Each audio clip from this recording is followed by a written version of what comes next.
Hello, everybody. I was actually just getting pretty trendy with the music. So thanks for everybody for joining back. This is actually our first live stream in about 5 months, so I do thoroughly apologize for the delay.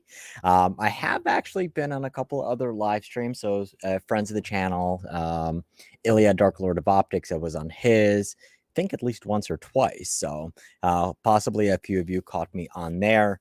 I do appreciate everybody for popping by. There's just been so much stuff. Sometimes life just throws you a bunch of crap, and sometimes you just basically just got to deal with it. And unfortunately, it was kind of like as things start piling up, it's getting back into the track of things just is like so difficult. It's not like being quote unquote a YouTuber is hard, but rather it's like, okay, once you're out of the cycle constantly planning the videos, doing the videos, recording the videos, uploading the videos, editing, all that stuff. It's just once you get off the hamster wheel, it's very, very tough to get back on there, especially when you have. So some of you know that we also are an Amazon insider, Amazon influencer. So we do Amazon product videos and live streams. And then a couple of weeks ago, Amazon's like, hey, there's a whole bunch more money. We need you to do these separate type of videos. So we've really been trying to do that. So that kind of pushed things back as well. So it's just been a little nuts. Let me know how the audio is. Nice haircut. So this is actually,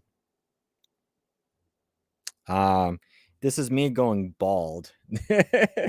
Well, not bald, balding. I guess I turned 40, so that's basically what you have. This is basically no hair product in my head. Yeah, so we might have a couple of guests on today, but basically kind of what I wanted to do is answer a whole bunch of your questions, things we've been working on. Do have a list. So really kind of like the first starting point is, okay, where was I? So during the summertime, I do have 3 daughters. We have a whole bunch of birthdays, plus my wife's birthday, my mom's birthday. We usually host a big 4th of July party with a whole bunch of fireworks. So it's like that just basically ends up taking a whole bunch of time. And then about a month, actually a month and a half ago. So right now I'm filming in the basement. Bunch of camera equipment and all that stuff. Yeah. So there's audio levels and and another YouTuber that's joined in there. The audio startled me. But we'll bring him on in a bit. So about a month and a half ago, we had a freak rainstorm. We had about 6 inches of rain come down within about an hour. And even though we're not in a flood zone or anything, and we do have a sump pump and a backup sump pump, this whole thing got flooded about 30. So this table is 30 inches. We had a bit more than that. So between 32 to 36 inches of rain, everything was in here. And basically, the cleanup took about a month, which was just pretty much a big ordeal. I talking to a couple of friends of mine in the area, where like we haven't seen a flood that bad since 1955, so close to 80 years. There hasn't been anything that bad in terms of rain. So actually, I had the YouTuber worst nightmare. One day I get a knock on the door, and you look outside. There's a couple of black SUVs. And I was like, "Hello." They called me by my name. I'm like, "Yes." And then it's like, fortunately, I look at the shirts. It had FEMA on it. I'm like, "Yay!" So actually, they're trying. The county is because it was that bad, and a lot of our town got like really, really bad. We're trying to make it a flood emergency. So we filled out a request form, and then they had FEMA driving around. The county and the state were driving FEMA around. So I had people from FEMA and Pennsylvania State of Emergency Management. They were driving by, just talking to people, kind of like surveying the damage, things like that. So fortunately, no structural damage or anything, but the basement was 3 feet full of water. Lost some electronic items. Fortunately, I was up at 2 or 3 o'clock in the morning, so I was able to get all of the camera gear out and a lot of the firearms that were down here. So all my rifles and everything are in raised racks. However, I did have some of my cheaper guns or guns that I haven't like actually used in a long while. They were like towards the bottom shelf. So I did have a couple of 4 or 5 guns that were actually flooded. Fortunately, got them all out. The biggest damage I'll probably say is I had 3 new Ruger rimfire guns that weren't, they just came and they're still in the original carton. So my mind wasn't set on them. And I'm like, oh crap, I realized when the box was floating for a couple hours. And then I just purchased a new drone and it wasn't in a waterproof case yet. And that was on the ground actually at that time. So that got damaged. Fortunately, thank Amazon, I was able to return it. And then the new Air 3 came out. So I was able to get a brand new drone. Probably the one that got flooded the worst. I had a East German Makarov and a Russian Makarov. Those got flooded. They remained in water submerged for about 4 hours. So then basically a bunch of scrubbing. I dunked them in oil. I think we're okay. And then probably the most valuable one, I had an SBT-40 Sniper. That was in water. However, I was able to get it out, clean it, oil it. So I don't think there's any damage or anything on that. And then what I will say is, so for anybody who has the Plano Restrictor waterproof cases, waterproof my ass. I had a case of that. The entire bottom thing of it was flooded. It is absolutely not waterproof, but I will probably do a little bit more testing with it just to make sure that it is 100% not waterproof, but definitely is. It did get flooded. So that was actually the whole Michigas. Did the grape survive the flood? So all of that stuff was actually okay. So like our garden flows down. We're not in a flood zone or anything. It was literally, we have a farm on one side where we had the runoff on one side, and then we have our property basically, I would say, is about 120 yards by like 45 yards. And our house is towards the bottom of the hill. So all of that stuff was like running off down. And literally the sump pump just couldn't keep up. So all the garden, actually, believe it or not, garden this year, like so much water. Everything's like growing like crazy. So that was actually really, really good. And then obviously, basically like all the garden duties and stuff. So you just, the entire summer, I had really massive plans for filming a whole bunch of content. I did film a good amount of content. Did go on a couple of trips. So went an NRA, went down to Kentucky, Troy Industries. But basically the garden duties and all that other stuff just completely, it's like, it basically, it's stuff that needed to get done. Otherwise it wouldn't. And it's like all of the efforts would have just gone to waste completely. Event wise, so I did go out earlier in the year, early in the summer, did go to NRA. That was my first time going to NRA, which was really, really interesting. Totally unlike SHOT Show, very much a consumer-centric show. But the really cool part was that at NRA, we had a number of companies at NRA that did an exhibit at SHOT Show. So one of those basically being, well, so two. So you have SIG, and the other one is Henry. So I was able to get my hands on the new Henry revolver and the Henry not lever gun, the Henry semi-auto pistol caliber carbine, which is really, really cool. And then, so yeah, it was just interesting. NRA was really, really interesting. And then actually I didn't realize, I'm like, okay, why they're like, so it was, what was peculiar is, I'm in the NRA media room, and like they had like this amazing lunch buffet set up. And so I've been going to SHOT Show for about 15 years, and I went, I guess, 10 or 11 times out of the last 15 years. So even before the YouTube channel. And what was interesting, when you go to SHOT Show, it's like you go into the media room, it's a whole bunch of YouTubers, magazine writers, things like that. So you kind of like, you check out for gear, you kind of know what you're expecting. I go to the NRA media room, and so I'm like, okay, let's put this. I have like not a lot of nice camera gear. I probably have about $15,000 to $20,000 worth of camera gear, camera and audio gear. And I get to the NRA media room.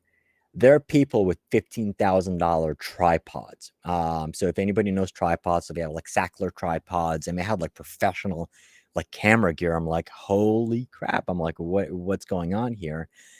There's like a very few YouTuber type of people. So I think like The only others that were there, like with similar gear to me, was Classic Firearms. So they just had a larger team, but they had the same type of camera equipment as I did.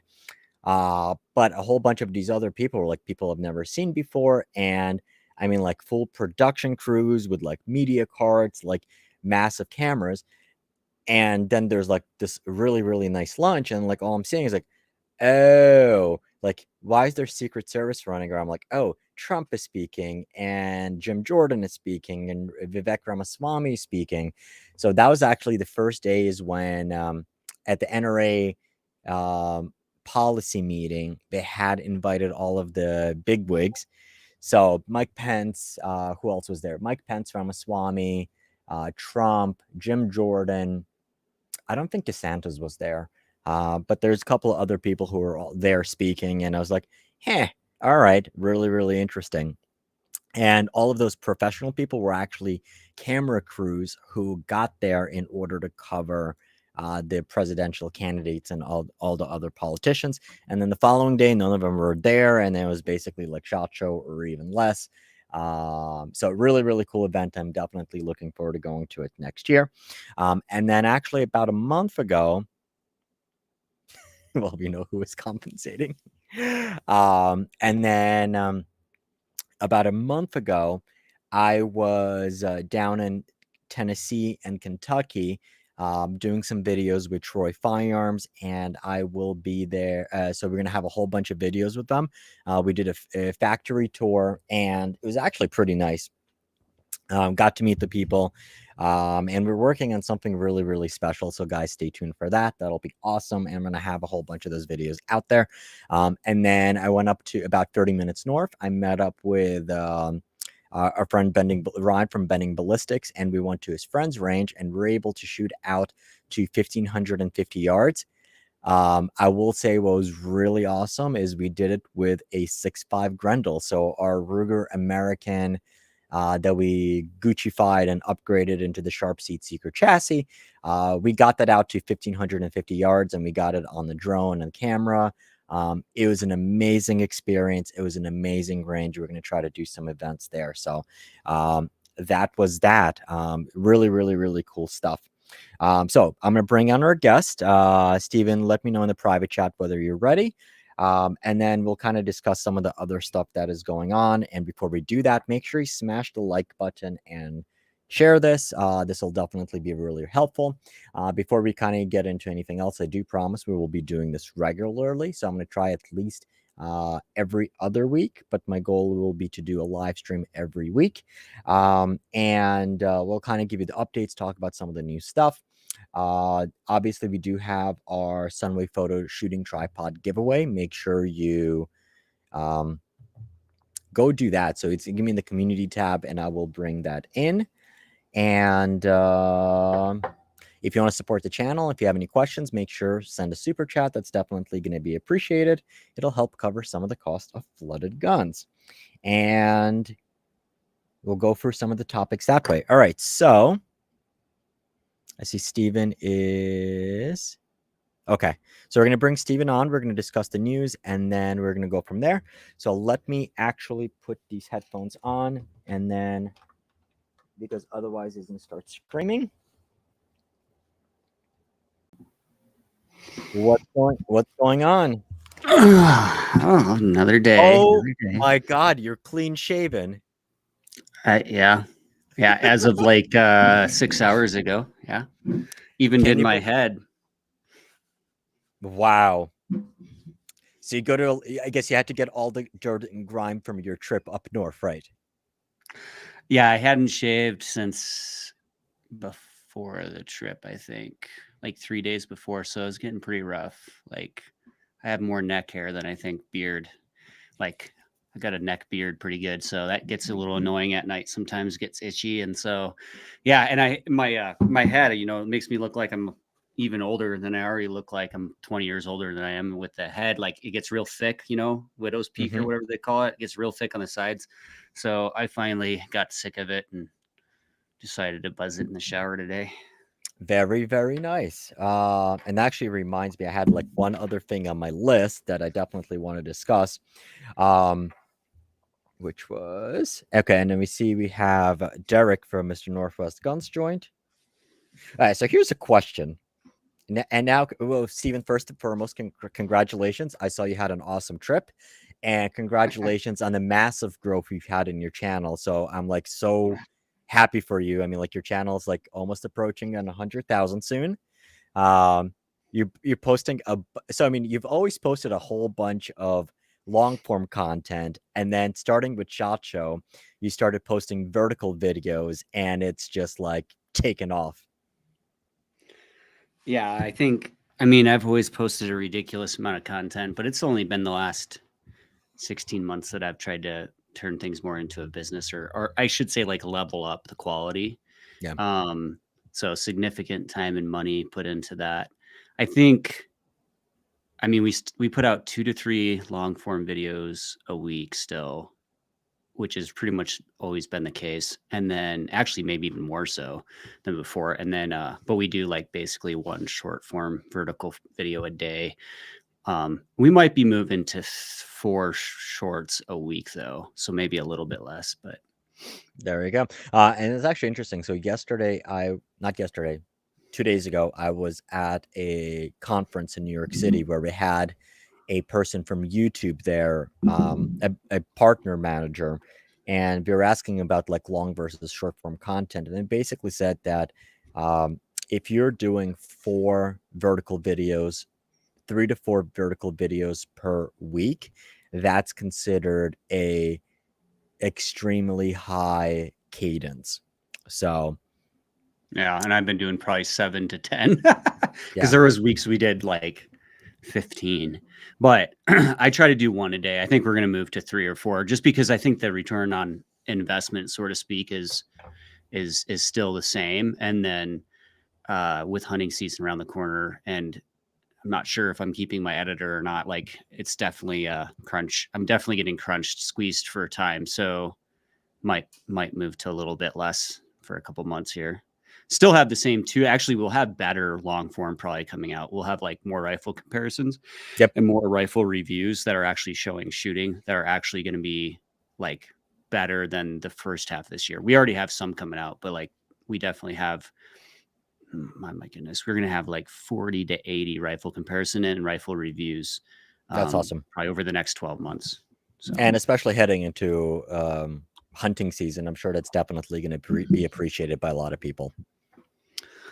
yeah, I'm trying to bring the shorts are basically edutainment, but more so just entertainment. And then Yep, the longs are purposefully trying to be more education slash like informative and like valuable in that regard. So like basically that's how I look at it. And that's what seems to work right now. And that's what I found is working. So that's what we're going to stick with.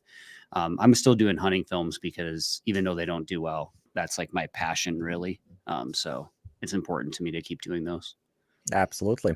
All right, and we're going to bring on Derek. So we're actually, and then we're going to discuss the big news, and I guess a question that I will have. All right, so there's Mr. Northwest Guns, who isn't Mr. Northwest Guns. Right. And while Steven gets rid of his facial hair, Derek puts it on. Actually, if you would have seen me last night, I had a full beard. Even went down to the scalp, shaved the head straight down this time. So going a little bit different look this time around. Probably gonna keep this look for Shot Show. So All right. So speaking of Shot Show, since I have a few of the regulars on here, one of the things that we were discussing, and for the audience here, let me know what you guys think on this. So I definitely want to do an event concurrent to Shot Show, probably something along the lines of a fan meetup. But instead of just basically, because I wouldn't be able to turn up an audience of just like huge audience, if you guys would be in to do, let's say, a 5 or 10 YouTuber fan meetup, and either, let's say, for example, possibly at a range, or even, let's say, for example, we do an all-you-can-eat sushi where our fans can come by, say hello, we can hang out with them, sign some autographs, and things like that. yeah, I'm down for that. Mr. I mean, Big Shot? Yeah, right. Whatever. I mean, sure. Why not? I think. There you go. Sure. I think we'd want to make sure the logistics are good before. I love. Well, what you guys don't know, before becoming a YouTuber, I was involved in finance for an investment advisory practice, and I was on a conference planning committee for an real estate alternatives and direct investment, basically non-traded REIT organization. So we were planning events for like 4,000 or 5,000 people. So we can definitely do that. So it'll be cool. All right, you guys are in. So I don't have to turn up a big audience myself. All right. So here's a question. Obviously, you guys, I've put out a short, um, and it's really been the big news over the past 2 weeks, which was Liberty Safe put out a message on Twitter stating that they went out of their way and complied with the federal government. So the feds contacted Liberty Safe asking for a combination to a person upon whom they were serving a search warrant. And Liberty Safe, so two big things out of it. Number one is they had a backdoor, they had a combination to open up the safe based on the serial number that was provided. And number two, they gave it to the FBI despite, and so this is the information that we know, Liberty Safe wasn't served or given a warrant or forced to give the combination. They went out and gave the combination by simply the FBI showed them a warrant that they were going to be serving upon a different person, and they just decided to give them the combination to that lock. Obviously, there was a shit fit by everybody in the community, and Liberty Safes, they basically made another statement that number one, they stated that anybody who has a Liberty Safe, you can contact them and they ask them to remove your combination out of their database. And number two, that Liberty Safe will no longer comply with FBI request or law enforcement request unless they themselves are being served with that warrant or subpoena. And they will provide it only if they still have the combination. So, what do you think? And number two, is it too little, too late? And did Liberty Safe out Bud Light, Bud Light? And same thing for the audience that's joining us here. And really peculiar because both of you guys have a background in law enforcement, you dirty cops. Did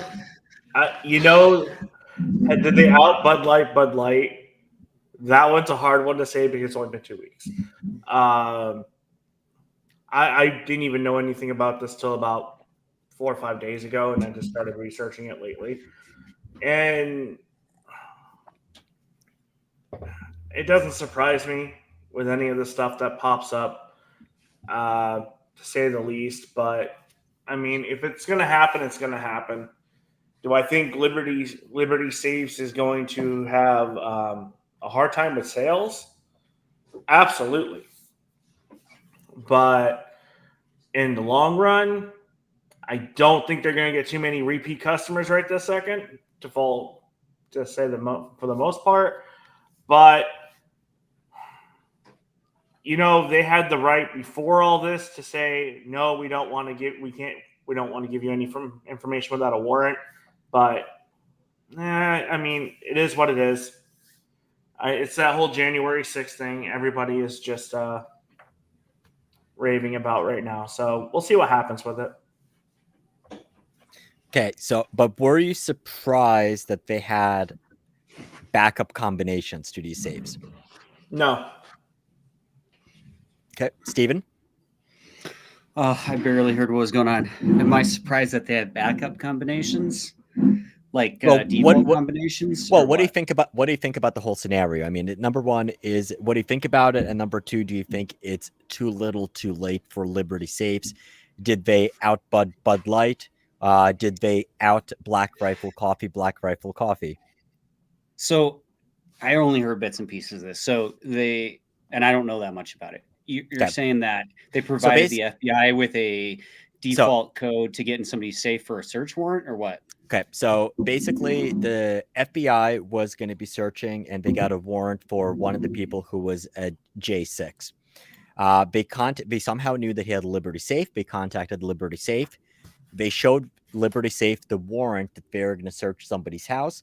Liberty Safe gave them the combination to this guy's safe without being subject to the warrant or subpoena. They FBI asked them, they freely gave it to them. Yeah, that shouldn't have happened. So, I mean, so what was the warrant for? They're basically searching this guy's house for whatever. We don't, but I don't know what are the, like, we don't know what the violation supposedly was, what the crime supposedly, the accusations, nothing. I don't know much about this. I heard that I saw memes, everybody hating on Liberty Safe, but I never actually looked into it. And so this is the first I've really heard any details. It's like, so you're saying that there wasn't a court order for Liberty Safe to release the code? Yep. Basically, FBI just contacted them, and Liberty Safe, seemingly out of the goodness of her heart, said, "Here you go. Here's the backup combination. Here's the combo to this safe." So number one is they had a backup combo to people's safe. So I guess, did anybody actually know, or when people are buying these Liberty Safes, do they know that, hey, somebody else has a combination to the safe?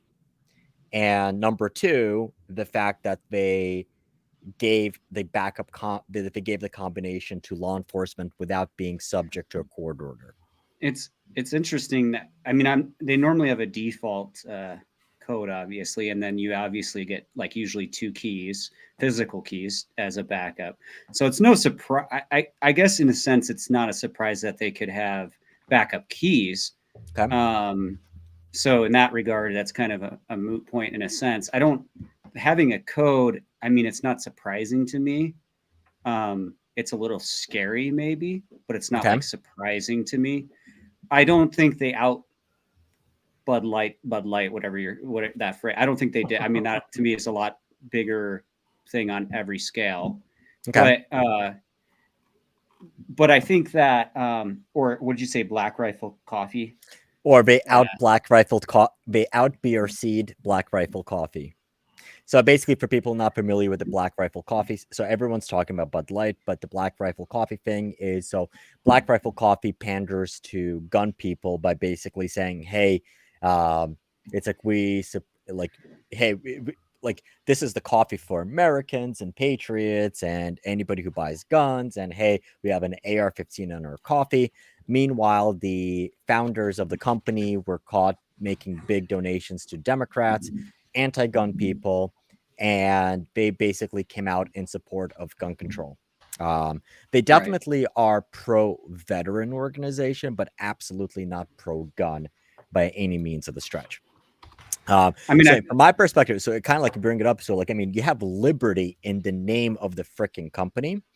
So I was gonna say, I'm not as surprised. I guess let's put it this way. I'm not surprised that they have backup combinations to these safes, even though it wasn't top of mind awareness, but rather I'm a little bit more disappointed that they gave up those combinations without being ordered to by the courts, if that makes sense. Makes sense. Yeah, I think all 3 companies made a mistake from a PR standpoint, and they were disloyal to their loyal following, their customer. So they were unbased in that. I think my wife and kid keep opening my door. I think that I don't think it was the right move, but I can understand it. So I don't support it. I'm not in agreement with what they did. Mm-hmm. I don't think it was right. But I can understand that they probably, if I could guess, that the FBI might have had a warrant basically saying they could search this safe and get in the safe. And they probably just were basically they were going to get into it anyway, and maybe destroy it to get into it. And they probably, or they might have told Liberty, hey, we can just get this added to, or whatever, the warrant, and we're going to get in it no matter what. So just give this combination. So the FBI would have gotten it regardless, and I can understand that they might have been pressured. I don't agree that they should have given in, but I can understand that they probably were pressured to, and it would have happened anyway, in a sense. Okay. But then they went out. So then after a couple of days, they now basically come out and say, hey, we're no longer going to do that, and you can opt out of us having a backup combo. Now, I do agree with Buzz. Basically, wouldn't they just cut into the safe more likely? Yes. So, I mean, they would have gotten into it if they wanted to, but I guess we would have to bring on a lawyer because, I mean, I believe it depends on the states, unless the warrant specifically said the contents of the safe, then it's like if it's not open, then it's basically it's not there, and they just made it easy for somebody just kind of to get into it.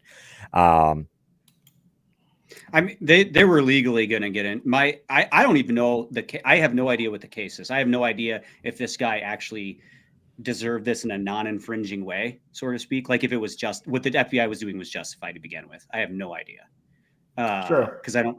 So I have zero knowledge, so I can't speak as to whether this was even justified. But if they got a warrant, my guess is they were going to have the legal right, whether I agree with it or not, based with our legal system, to get inside that safe. And so there was probably, considerable amount of pressure on Liberty. And I don't necessarily, I don't agree with them what they did, but I can kind of understand it. But without knowing any of the facts of the case, it's hard for me to really have an opinion. I think that having these backup codes is worrisome. I don't like it. I think that they obviously, the truth is that those safes there's ways to get in those safes. Yeah. The professionals, there's professionals that always know how to get in those safes. So it's kind of like, it's going to happen. If it's going to happen, it's going to happen.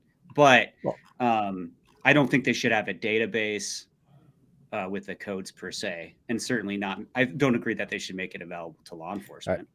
But, so before this, I messaged a friend of mine, and he buys a lot of real estate, and oftentimes that comes with safes inside. So from his comments, so he actually watched my short, sent me a message, hey, nice job on it, and he shared his experience with me. So he was like, countless times I've reached out to Liberty, Canon, Century, and many other companies with the serial number of a safe and a notarized letter stating that I am the owner of the safe, and they freely gave out the combination in order to that safe. Along the same lines, you had comments from Securit and Hornady, which say that they have never kept backups or backdoors to that safe. So obviously, when you're getting a safe, I mean, really what you should be doing is have a backup combination of that safe kept somewhere else. But my expectation is if I'm buying it from a company, I don't want them to have like a database of backdoors. Because, I mean, let's put it this way. So, I mean, obviously, it's probably not kept in a physical journal or a physical binder somewhere. The scary part is if it's in some database on their website or in one of the computers. Well, now, because of how publicized this is, a group of hackers can go and start hacking other companies and start getting that database of every other safe owner who's purchased the safe. They can look them up if they purchased that safe directly. And now they have combinations to get into people's safes, whether they're law enforcement or not. So the fact that there's a centralized database out there with combinations to safes should be fairly scary. Yeah, I mean, it is. I'm not a safe expert, so I don't know how all these safes are designed, but every safe I've ever had comes with a physical set of keys anyway as a backup. So you have like a digital keypad or biometrics, and then you have a key. So I don't know why there would need to be a backup code if all the almost all these are digital now with a keypad. Why would there need that's what you have the keys for. So I don't know why you would even need a backup code. I mean, yeah, it's interesting. My guess is that this has been going on for our whole lifetime. Oh, absolutely. It's been common practice, and that a lot of safe companies hand over these codes probably on a regular basis to FBI, Homeland Security, you name it. And it's just this one was publicized. I don't like it, but I don't know that. I mean, there might be a legal aspect too that we're not understanding from the FBI standpoint towards Liberty. Maybe there was some sort of maybe their legal team was like, no, we need to do this, or there will be like consequences. I have no idea. I Well, don't know what. I mean, I can't imagine that unless there was a warrant that stated that they like had to release this, some sort of no. order So, from the court. as per a couple of legal channels that I've watched, and they're pretty much all in agreement that this was not the first time that somebody reached out to. This is not the first time that law enforcement reached out to Liberty, and Liberty very quickly just basically decided to hand over the combination as a matter of policy. However, the only reason why we were talking about it is because the person who was served the summons was a J6er, and he was friends with some very influential YouTubers who've made a big deal out of it. Because if it was anybody else, if it was any one of us, and we don't have 1 million subscribers, this would never have even been brought up or made an issue because people don't have that audience. That's my take on it. Yeah, it's a black eye for Liberty, and probably deservingly so. I don't agree with what they did, but I can understand it, and it's probably happened a lot with a lot of different companies. Absolutely. So now that Liberty has changed their stance on things, do you think that in about 2 months this is all going to be forgotten, or are people really going to try to avoid Liberty safes going forward, especially considering that Liberty Safe right now has the dominant market share in the safe business? They do own a number of different brands. They're carried at a lot of the big retail outlets, things like that.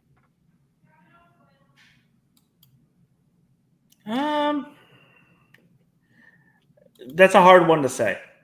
Now, actually, Derek, this is a great question for you because you work at Cabela's and you guys carry Liberty. Yeah. That honestly, that's going to be a hard one to say. I'm going to have to keep track of data at work and see how it plays out. I think people will, if it's convenient to choose a different brand and they know about this, then I think they will. But I think that it's going to be forgotten about in the long run. And I think that convenience and price will be the biggest factor in people's purchasing decision in the long run. And so I don't think it's going to be a long lasting effect. I think, if I was looking at a Liberty and a different safe and they're like the same price and they're the same size, and then I'd probably, I heard that story, I'm not going to pick them. But I think that's going to be, fizzle out. People are going to forget about it. But probably. Right. And so, speaking of safes, let's get a take on this from somebody who lives in a safe state. Mr. Moondog, Tom, thank you for joining us. Hey, welcome. Thanks for the welcome, guys. And just hailing here from behind enemy lines in California, specifically in the People's Republic of San Francisco. So That's like high security jail. So you're in a jail within a jail. Yeah.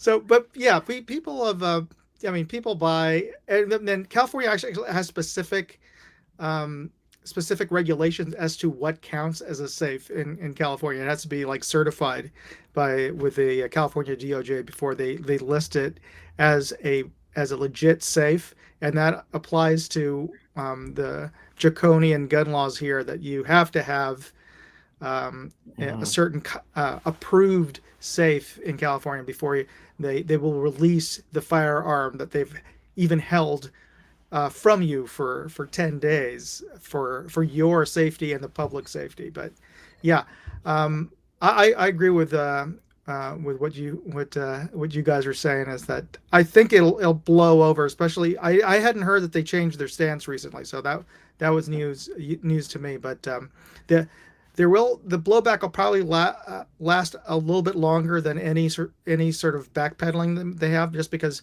memes have a life of their own, and people will share stuff that that they changed their stance months ago, but people will still be sharing memes of that for weeks, if not months from now. So that might still slightly affect sales. As you said, it'll depend if they lower the prices or not. Well, the other aspect to that, which we haven't covered, and I haven't seen it substantiated yet, which was that apparently the owners of Liberty have also donated to Democrats. Did they also? I mean, is it like a Sam Bankman-Fried situation where they're donating to both sides just so? I don't know. Okay. I really don't know on that, but it wouldn't surprise me. So I mean, one of the things that people are a little bit shocked behind is that they think that, okay, we're in the firearms industry. It's very alpha male, pro America, rah. But reality is a large percentage of the firearms industry is owned by liberal banks and hedge funds and private equity companies. And all of that is really thanks to Obama. So, I mean, after the Sandy Hook thing, when gun sales soared, a lot of these wealthy institutions, they basically were looking for return on investment. And to them, they saw that these widgets were getting a substantial return versus other widgets. So they dumped money into this industry. And the entire take on it was, hey, you know what? What we're going to do is buy out a bunch of these gun companies. We're going to buy them at a multiple of 3 as private companies, and then we're going to package them together. We're going to put some spit and polish on it, and then we're going to flip it either to another company for a multiple of 8 to 9, or even take it public and make a lot more money. And then Trump got elected, and all of this basically fell apart completely. And then you had some pension funds, like truly anti-gun people, were like, hey, wow, like these investments are doing really well. Let's take a look. What's this Cerberus Capital? What's this Freedom Group? Wait, we're invested in guns. Get us the hell out of here. And all of it really fell apart. But a lot of the firearms industry, I mean, so my conversations with the executives, all of them pretty much expected that Hillary was going to win, and they donated money to her campaign in order to um, have her not shut down the firearms industry. But a lot of it, the industry is a bunch of Democrats, but like basically they're more loyal to making profits than they were to their causes, and that's why they were okay with it. But I'm not surprised when we hear about a company making donations to liberal companies. So I mean, liberal politicians, you mean? absolutely, yes, that's correct. Now, actually, another thing. So, since Tom, you're in California, I've read some news that you guys are now coming out with new taxes on guns and ammo. I haven't heard that, but it wouldn't surprise me. So, apparently, it's going to Newsom's desk another 11 or 12% tax on guns and ammo.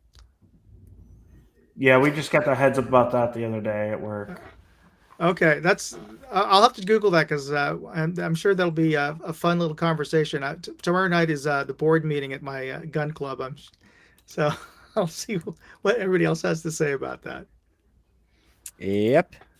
Bribes to keep the industry open. Absolutely. I'll kind of give you a quick story on this. Back before YouTube, when I ran in my investment advisory practice, when they found out that there's one of the companies in that organization that found out I'm a gun owner and involved with the industry, they asked me to consult and look into this new private equity fund that was coming up, which is basically called Freedom Capital.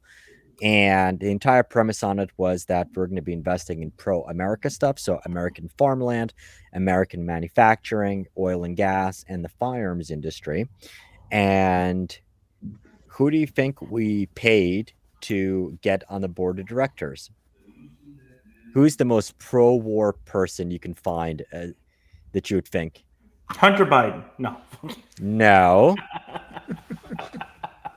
Hey, somebody had to say it. I should. Moron. A pro war. Oh, you're gonna say it, John McCain or something? John Bolton. Joe Bolton. John Bolton. So basically, they're paying him a fat salary on this new fund that was barely launched because he had the connections to the industry, and he had no matter who was going to be president, he was going to be sitting in their cabinets, and he was going to make sure. I mean, you're buying people for their influence. I mean, it's legal bribes. It absolutely happens, and like we're right there with it. I always wonder how much information about companies that are gun companies donating money is actually hearsay versus reality. And because I never actually dig deep enough to see facts that are, based on real material evidence, so to speak. And then at the same time, I do wonder if when they say, well, they're giving money to a Democrat, there are a very few, but there are some that are like pro 2A. And so I mean, it does raise questions in my head, but I don't have the expertise or knowledge to know which is hearsay versus, So there are truth. websites that basically list all the political donations. So it is public record when you're making a donation over a certain amount. And also if you're doing as a company, it's public record. So I'm going to try to find the site, but you can basically put a name of a company or a name of an executive, and it's going to show you to what campaigns they made contributions. So it's absolutely there. That's how basically people find it up. That's how they knew about Black Rifle Coffee. And here's the thing, in all of those cases, the people did not deny it after the fact that information was published. And what was this to people that were anti 2A, or was there, Yes. or were they trying to buy people? Are they trying to also, like, if these politicians can potentially reject a donation, are they trying to get, say, at some later date, like, they weren't donating to both sides? Let's put it this way. Okay. They weren't donating to both sides. Like I mean, there are definitely cases. So I think in the case of Benchmade, when people found out that Benchmade was working with, was it the Seattle PD or like Portland or one of those companies? Or Salem, Oregon. Oregon, yeah. They were working with the local police department in order to destroy guns, and people basically made a whole big deal out of it. The problem with that is, once you started to kind of look into the details, is yes, they kind of did go out of their way to kind of help them, but by law, those guns needed to be destroyed anyway. So I guess you kind of like in that regard, you might as well grease some of those wheels, but they did make donations to pro gun and knife rights candidates on both sides. Now, the flip side to that, I would say, is basically a company like Springfield, which they donate to Democrats to help themselves while burying everybody else. So there's been multiple times. So Springfield Armory being based in Illinois. Yeah. They don't have a choice, right? I mean, it's a blue state. I mean, it's a blue state, but what they basically do, so like the last time that Illinois was having new anti-gun regulations, Springfield Armory made sure to donate to the right people so that they themselves, as a manufacturer, was exempt from those regulations, while other FFL SOTs were not. And that's one of those things that kind of gives people a bad taste in their mouth. Rightfully so.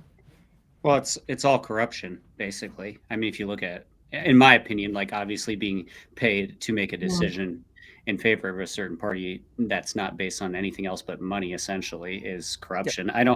I don't. Yeah, I mean, I do wonder too if some of these companies are like, well, if like later on they could almost use it as in a way as legal blackmail, and maybe, or pressure, like, oh, you accepted a donation, from this, it'll make that Democrat look bad if it was publicly, broadcasted potentially. No? But it is public. You know what I think though? It's like it's the vast majority of the Americans don't basically. I was supposed to say, we only care once somebody's made a big deal out of it. Prior to that, it's like, I mean, like every single politician is bought and sold for their special interests. I mean, let's put it this way: how else do you explain hundreds of billions of dollars being sent overseas to support some Nazis? Meanwhile, you have your biggest, most ardent supporters, meaning liberals in Hawaii, homeless people in New York City and everywhere else, are not getting squat. I mean, we have homeless issues. We have people who got kicked out of their homes and by fires, and all they got was a measly $700. Well, they are petitioning to change the name of Maui to Ukraine. So you should see this comment I got that I responded to. It. I might lose some subs over it, but there was Some person from another country. I don't know. That's what from what I can gather. Not the Ukraine, I don't think. That was like, why aren't you fighting in the Ukraine? Is basically, I get these comments actually. Really? Yeah, about once a week I get why aren't you fighting the Ukraine? Why aren't you sending like firearms to Ukraine? Why aren't you like, what do you think about the Ukraine? And this one, a lot of my don't answer. Some of them I do, but kind of like I try to stay out of it. This one I answered. It was very brief though. I was just like, I need to look it up almost, but it was something along the lines of basically, I don't believe in fighting for a corrupt country against another corrupt country for interests that have nothing to do with us. And my tax dollars are already funding this proxy war without my, permission, and something along, and I said something along the lines at the end, like, we have enough problems here. Why, basically what you're saying, to a certain degree was like, this is ridiculous. But so, I mean, there's a bunch of bots, and I think one of the most peculiar and interesting things is when this entire conflict first started. I mean, so definitely Ukraine was, I mean, like, all this obviously was planned out for like 8 years. There were big content creators and influencers. This is documented. They were paid by a PR agency to promote the agenda of supporting that hellhole. They're paid to create good videos talking about it. I can't take their president seriously after seeing the videos I've seen of him dancing and stuff. Like, have you seen those videos? Yes, I'm well aware we're talking about, but we're not going to get this demonetized. I just can't. But anyway, yeah. I mean, like, in reality, we're a corrupt country. They're a corrupt country. Russia's a corrupt country. Hey, levels of corruption, though. There's levels of corruption. No, right. Well, yeah, let's not make this like the 2020 election night. So we've hit the trifecta. I'm waiting to get a channel strike after this sometimes. Thanks, guys. This is the first live stream in 5 months, and this might be the last one for at least a month when you get a channel strike. Well, I can already tell you're being censored. Look, you're scared. You're scared. Like, we have no freedom. What kind of freedom is this? Yeah, we have no freedom. You're literally pandering already. You're pandering to YouTube. This is why I'm also streaming to Telegram, but I don't think it's working. I don't think I set it up properly. Every country is always right in their own eyes, for the most part. Well, let's put this up. The whole point is, I mean, we have family in Ukraine, we have family in Russia, and it's like the people are. This is literally like I said, when you had so Mitt Romney came out and he basically said, "Hey, this is like a great investment. Like, dead Ukrainians are cheap, and it's a great investment." Oh. And then when Lindsey Graham was there and he was like, hey, this is like a great investment as well. They truly don't give a shit about Ukraine. What this is. Oh, I'm shocked. I'm shocked. This is a transfer of wealth to support the military-industrial complex. Because now that we've drained, what the next step is going to be, no matter who. I want the primers back. No matter who's elected next, they're going to be like, look, the past president, he basically made a military blunder and he pissed away all of our resources. And now we have absolutely nothing to defend ourselves with. So we need to spend trillions of dollars to rebuild our stockpiles. Doesn't matter who it is. It's a uniparty. And this is literally just a way of transferring money out of our collective pockets to the pockets of the military-industrial complex. You're worried about getting a strike, and you're going to open up a whole conspiracy theory. Well, this is why I'm investing in Raytheon and Lockheed. But the crash is going to happen. Media is basic. Media in general, or I should say, like, major media, is just nothing but a manipulation tool. Even movies are a manipulation tool, and so we're all manipulated to a certain degree. Do you really think there was 81 million people who voted for this damn puppet that's sitting in the White House right now? I knew we missed something. Election fraud. Why do you think I said the 2020 Olympics? I mean, let me get my bingo card here. I'm not even saying there was fraud, but there's definitely and maybe there was. But I'm saying there's manipulation, obviously, like media, television, of fraud in multiple states. movies. I'm not disagreeing So with you. what I'm going to say, I'm not saying that. I'm just saying what- like it's what I'm going to say on that is basically it's not that there was fraud. There's always fraud with every election, but I don't actually believe that there was enough fraud to overturn the election. What basically happened was that Democrats had an amazing ground game, and they had the get out the vote campaign. The entire thing of that virus, that flu, which we're definitely not going to name in this live stream because it's definitely going to get it. I need that bingo space, though. You got to mention No, but because of what happened with that flu, they were able to get out all the mail-in ballots, and that is why they actually that's how it basically happened. Yeah, But well, we all know liberals don't actually work, so they're at home and they're too lazy to go. Vote, Oh, but fortunately, okay. Well, Ilya, let me know when you're good, and we'll bring you in as well. All right. This is going to get more interesting. I'm leaving in 10 minutes. No, you're not here to stay here. No, I need to. Yeah, in 10 minutes. I really do. All right, so let's bring this back to firearms because hopefully we don't get a channel strike. We're gonna have our friend Mr. Ilya, Mr. Dark Lord of Optics. Hello, my friend. Howdy. You guys hear me okay? We can hear you just great. All right. Oh boy. So what do you think in the Liberty Safe fiasco? Oh, for fuck's sake. Oh, we're going back to that? I need to make sure. Go ahead. The last topic was more interesting. Come on. To Liberty's great credit, they are smarter than the knuckle-dragging, booger-eating morons at Bud Light. Oh, don't hold it back. Tell us Go what you ahead. really think. Sorry, I'm known for holding back. I know. No, I mean, look. So all jokes aside, Liberty safes are kind of in a tough spot, right? So, to be fair, one of the reasons I don't own a Liberty safe is that I know they retain the combinations, right? So I use safes by Zanotti Armor, and they make it a point that they do not retain combinations of the safe. Nobody can ask it from them, right? 30 days after the safe has shipped, they delete all data, and that's it.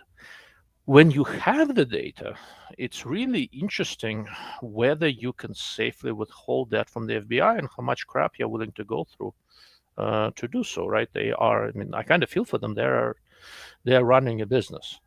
And they came out, best I can tell, once again, I wasn't following it that closely, but basically they came out and said, okay, if this is not something you want us to do, reach out. We have this process. We erase a combination. Nobody can ask it from us. So they screwed up, and they are trying to rectify it in a way that's actually sort of reasonable. So I don't have that much of a beef with Liberty Safes. The fact that it leaked out that they were willing to give this, that they were forced or willing, whatever, to give the safe combinations to the FBI, the fact that they allowed it to leak out, that's just an honest attempt at corporate suicide.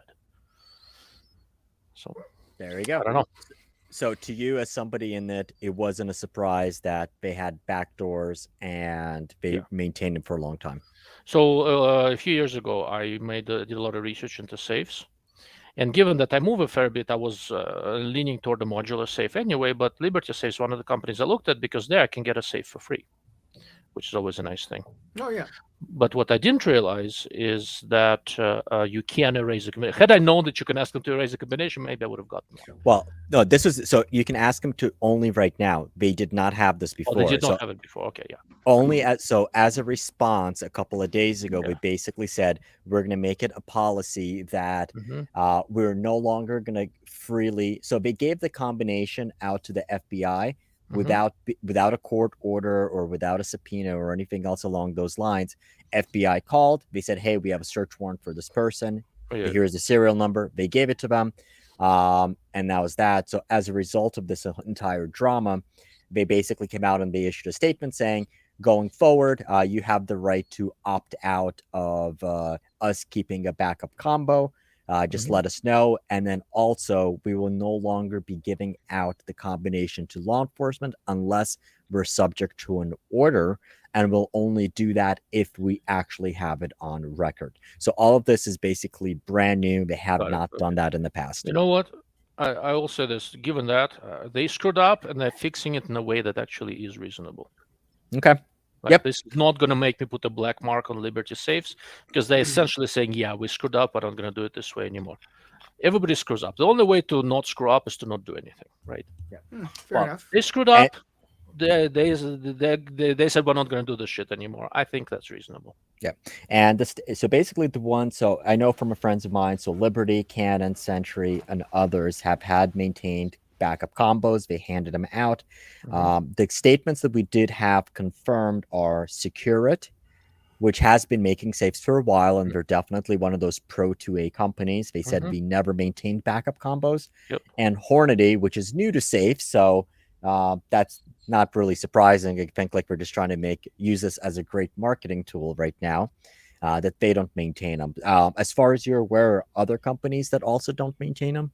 So I have a couple of safes from Hornady, and I have a couple of safes from a company from Iowa called Zanotti Armor, ZANOTTI. Okay. Yep. They're the guys who originally invented these safes that's made out of interlocking pieces. So it's shipped. It ships flat. You need two people to assemble it. Once assembled, it's extremely robust. I have two of them. One I bought about a year ago, and another one I've had for 15, 16 years. Couldn't say enough nice things about them. The company is super sweet. The second safe that I bought from them, I was sort of running out of space. It got mangled by a shipping company. So the shipping company comes here. I take a couple of pictures. I call them. Right there, the lady there gives me her cell phone number, texts me the pictures. I text her the pictures. She says, screw this, refuse it. Like, we're going to make you another one, put you in front of the line. That's awesome. Good customer service, small family-owned company. Good product. Like I said, I can't say enough nice things. Very cool. So on this topic, Fort Knox, correct me if I'm wrong, Fort Knox is now owned by Liberty, correct? That's what I thought. I thought Liberty bought Fort Knox. They bought one other. There was another company that made a fingerprint small pistol safe. I have one of these, and I think Liberty bought them too. So they bought more than one. Yeah, Liberty is a fairly big conglomerate now in that space. You got to think too, like, I mean, what they did was a mistake, but on a really small level, like, who knows who was on shift when that phone call came through? Who knows who made that decision? It might not even have been people that own that. I guarantee you probably wasn't people that own the company. It was some worker. It probably went to a manager, and a manager probably, the FBI is on the phone. It's just, you don't, it might not, the owners of the company might not know until after it took place. So we don't know. A couple of the legal channels who have covered this topic are basically saying the fact that it just came out like that, it was more likely than not existing policy that it was allowed to be done, because I'm sure Liberty, at being the largest safe company by volume, they get these requests all the time, and literally it's because of whom it happened to that this is why it's become public and made a deal out of. Now, obviously, I don't think they did anything legally wrong, because in the legalese, they basically, I'm sure it's somewhere there that they maintained it and they would work with somebody. But I think it's, from a business perspective, it'll be interesting to see whether a year from now we're still talking about it, or at the end of the day, because it's going to be cheap enough that we're all going to deal with it, or not. I will say this. I think there's going to be some short-term fallout. Long-term, I'd be very surprised, and simply because of what we observed earlier, that they saying they screwed up and changing their policy, are not going to do this anymore. Yeah, that's definitely awesome. Gun market, firearms market is generally speaking reasonably forgiving of people who basically go, okay, we screwed up, we're going to be better. Yes, everybody deserves a chance to be better. It's not like dicks. All right. Well, dicks are dicks. I mean. Yeah. Right. All right. So speaking of companies who are liberals and they screw up quite often, Springfield Armory launched the 2020 Rimfire.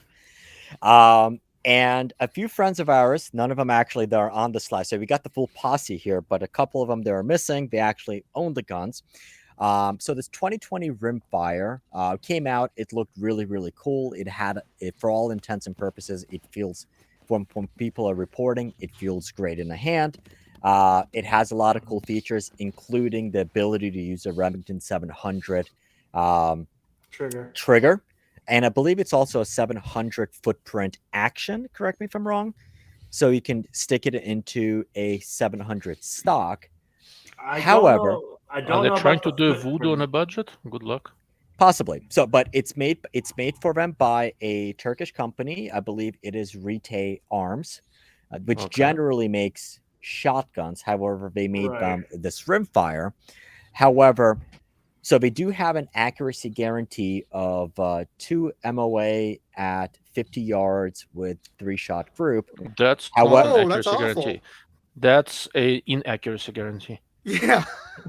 So My $172 Savage Mark II or whatever it is, the rifle that I got brand new for $172 like 5 years ago, can shoot sub MOA at 100 yards with factory, 22 ammo. Like, all right, not exaggerating. So it's like, that's really not much to brag about. So the Springfield launch team, basically the biggest YouTubers, when anytime that Springfield launches a gun, they have a whole bunch of Springfield posse. All of them basically claim, hey, you know what, this is a really good gun. And some of our friends who are not working with Springfield, but involved in the rimfire space, they're like, hey, you know what, this is actually pretty cool. There's a lot of really nice features. If this is a true target 22 rifle, at a very competitive price point, and it takes 700 triggers, it's awesome. So they bought it, and they can't get versus shoot for shit. So I've heard that, yes. So you have two groups of people. You have the Springfield posse, which says that this is a great rifle, and then you have other precision rimfire guys. So like Josh, Pursuit of Accuracy, he bought his, and he's tried. And he's tried a whole bunch of ammo, and he's like, this isn't working. A couple others. So I wouldn't ordinarily do this, but the entire thing was so interesting that I had so I tried to reach out to Springfield to get a sample. I did not get a response. So I contacted my local dealer. I should have one this coming week. Alex Affordable Optics, he purchased his himself. So truly buying a gun to see how shitty it is. Okay, hey Max, you should have bought a Christensen then. Yeah, that's guaranteed. So it takes a 700 trigger, but it's not a 700 footprint. Okay. Oh, all right.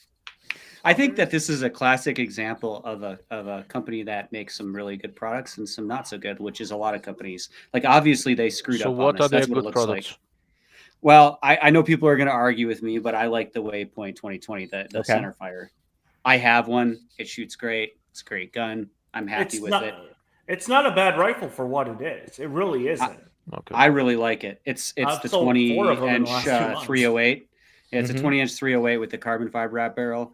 It's been shooting sub MOA out of the box with factory ammo. I'm happy with it. I like it. I think a lot of companies, they have models that are flops. And of course, when they initially come out, I think they're going to have their paid or they're paid people, or they're people that are loyal that are going to kind of juice the reviews, and then they're going to have people that buy it and they give an honest one or a more transparent one.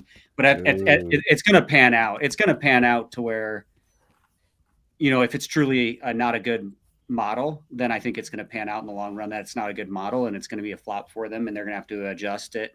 They're going to have to make changes or something. But all right.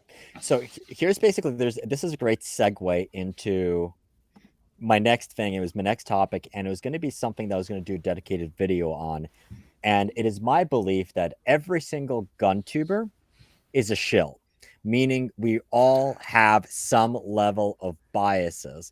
So for example, you're the Springfield posse and you're truly making a sponsored video, which is where they give you a gun, they give you a paycheck, and when they give you a paycheck, there is basically a media outline of talking points that you need to integrate.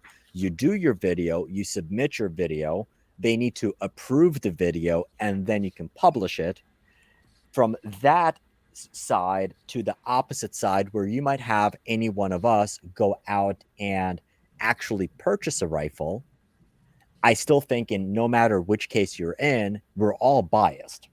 But that's a in my difference. It's not a defense, shill, though. I'm not biased toward any company. I'm biased against a bunch of companies. I think It's a percentage. Well, I just hate them all. This becomes a big argument in the comment sections of a lot of videos on my channel and other people's channel, because it's interesting that, you know, like in one day I have been called that I was in favor or biased. You know, I was favoring Ruger and I was hating Savage, and then the same day I get a comment from somebody else. I was obviously like the Savage and I didn't like the Ruger, or I like the Hauer, and it's so funny because like in one day I can be accused of all three, and so it's, how is that true? And I think that like people are always like, well, you're biased. It's like, wait a second, like some of these videos, some of my good ones, some of them I suck, some of them I make mistakes, some of them I'm more biased than others, whether you know, unintentionally or intentionally. But I think that like people are like, you're biased. It's like, wait a second, I did literally like showed testing of 10 different points where this thing sucked and this one did good. So like if I'm biased, it's not biased. It's like I'm biased based on facts. So how stupid can we get? We can, like, if you're just, you know what I mean? Like, all right. So Steven hit the point on the head, and I do want to think it's important. So you tested a rifle and you went for certain things. But this is where I'm going to have Ilya answer this, because I know he's probably going to think exactly where I'm going to, which is the question of sample size. Now, it is going to be possible that somebody gets a truly good gun, somebody gets a truly bad gun.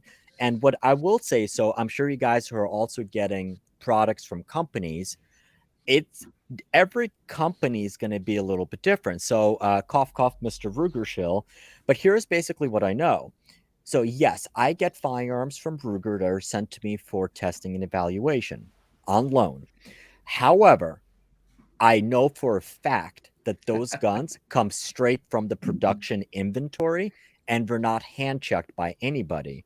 Meanwhile, you have companies. So for example, like every single PSA firearm that I've received, it's gone over separately by the marketing person, by Josiah or somebody else.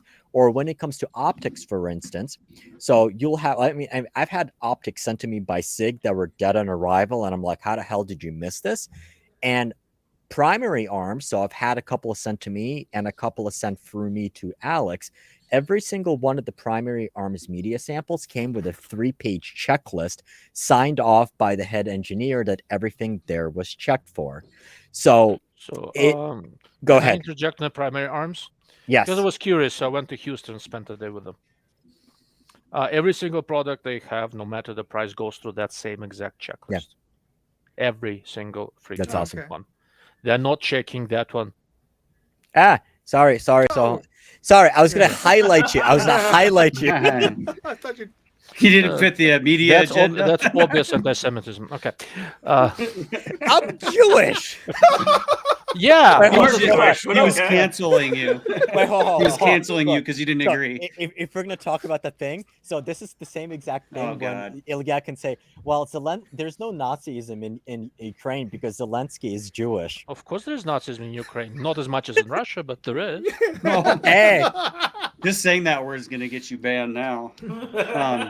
Okay, back on topic. You know my position. Once again, like I don't particularly care if Ukraine wins. As long as Russia loses, I'm good. Oh my goodness. But regardless, so going back on primary arms. So primary arms is an interesting company. Very much up and coming company, growing rapidly, investing into their optics line. Substantial. Like I said, I went there and looked at what they're building and all that. Every single product I have, from a $70 red dot to a $2,000 rifle scope, goes through the same exhaustive checklist. Every single one is opened and looked at and checked and tested and all that. The only time you will get one with a signature from Bert, that's the chief engineer. So actually, he's a good engineer. I know the guy. Is that if this is a pre-production model, because all of those he looks at, meaning like they can't leave the factory without him signing off. Okay. But the ones that I've received were definitely already post samples, unless they basically found an earlier one. They may have, right? But like I said, but every single one they have goes. I went and looked at the QC, QC inspection line and everything. I was very curious.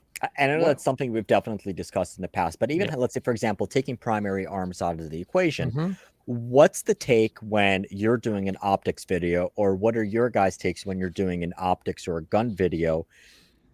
So if the gun is sent to you on loan by the company, you didn't go out there and purchase it yourself, do you want it to be run of the mill, or do you want it to be inspected by somebody? Do you even care, or are you going to request multiple samples like some of the bigger channels do, just in case one is broken? We're going to move on to the next. Well, can run of the mill. Go ahead. I would just say I think run of the mill, but the reality is if it's a loaner, it's going to unless you are lucky enough to be the first person sent that gun, it's already Generally gone will through. You know, I'm not a big enough channel for me to be the first one to get, you know, the gun. So more than likely it's gone through at least one or two other PewTubers out there. So in a sense, it's already been inspected, because if they're going to have a problem with it, more than likely they're going to yank it and send another one, into the channel, right? So Not necessarily. I would say every single firearm I've received, I was definitely the first on. The only used item I had was when I started out with the channel, the Sightmark scopes that I received for review were definitely gone over and used by other people. But I believe every single other thing that I've received was basically brand new in box. And I believe most companies are generally going to be hesitant to send out a previously used firearm or accessory, because they don't necessarily know what somebody has done before, and doing a post QC inspection, and it would probably not do it. And I guess for some other companies it might be a little bit different. So but I haven't received anything used before besides one scope. I would prefer, getting a run in the mill. That way you get nothing that's been toyed with, and you get a real review on a real factory produced product that's not been checked over more than any others. I think that you said we get a sample size of one usually. Yeah. One thing that I'm trying to do now, and it's unfortunately not usually reflected in videos like right now, it's reflected in videos like 6 months from now because of how many videos we put out, but is to mention in a video other people's reports that I think are valid to some degree. Like, hey, I really like this rifle. It shot really well, but I firsthand know that there's been some reports of this having these problems, although I personally didn't have those, or I recommend this rifle, just so you're aware. And then also another thing is like, I think, like we've all talked about, like when you're first starting, especially, I've been essentially poverty line most of my life. Like anytime a company gives you something when you're first starting and you've never had anything nice in your life, it's hard to not be a little shillish or a little biased because you're just excited. It's not like you have bad ethics or bad morals. You're just excited. And that can come across as a little bit skewed. And it probably is, but it's almost subconscious in a way. Morals. What's morals? Well, yeah, you're just trying to be polite, right? In a little way. But I think that, like, I think that channels that are really small can almost, they'll be like, well, they weren't paid probably, so they shouldn't be biased, but they can be biased because they're just excited in a sense. And then you have channels that are really big that can be biased because they're paid, but you also have channels that get bigger and they become less biased. In my opinion. So it is what it is. I think me as a channel, I'm trying to become less biased, even though I never was intentionally like, I want to be biased. I'm trying to recognize where I have been and change that to where people are getting information that's good. Well, I think that definitely one of the things that's out there, and whether we admit it or not, even though we're not getting paid by, so let's say, for example, like I kind of go over like when somebody who's kind of coming into YouTube, or like they want to know, hey, how does the process work if I want to start my own channel? And generally, I'm sure you guys would agree with this. Correct me if I'm wrong. So when you're small, when you're starting out, you're creating videos for products you already have.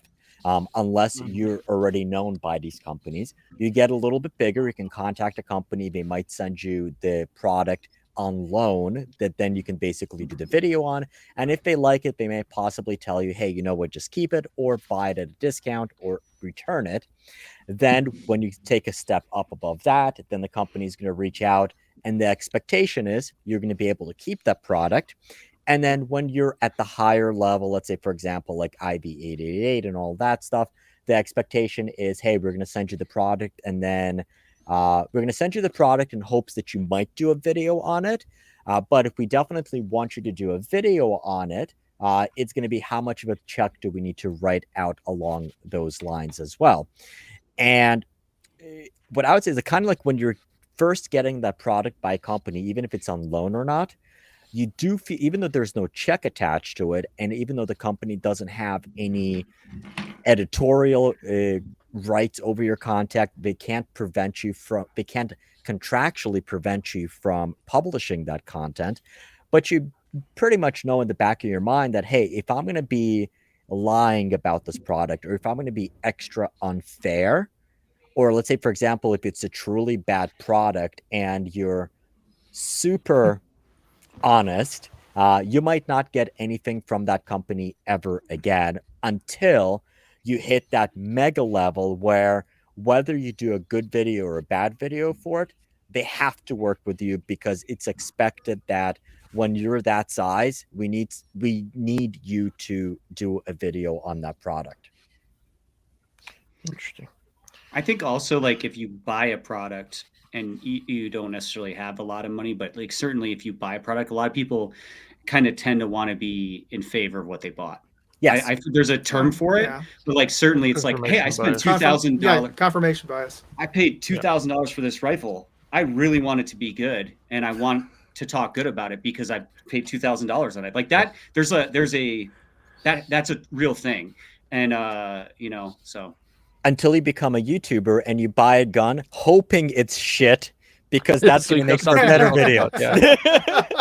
So I think and I definitely want to hear your take on this, because even though your channel is small, you have access based on your reputation and your expertise in the industry outside of YouTube that basically companies have to work with you. And no, they don't have to. So quite a few of them really don't want to. They would rather fall on a giant unlooped dildo repeatedly than have anything to do with me. They have to deal with me. You don't have to send me anything, but they have to deal with the consequences of working or not working with me. And which one is less dangerous, nobody knows. So the basic thing is that YouTube is one part of what I do and not the biggest part. I consult for optics companies. I write for gun magazines. I have my own website. There's a subscription website and all that. And then there's YouTube that I really enjoy doing these live things. My take on whether I want the product to be looked over or not is a little bit different than everybody else's. So any company that does QC, there's going to be something that falls through QC, something that's going to be exceptionally good. Most of them are going to be somewhere in the middle.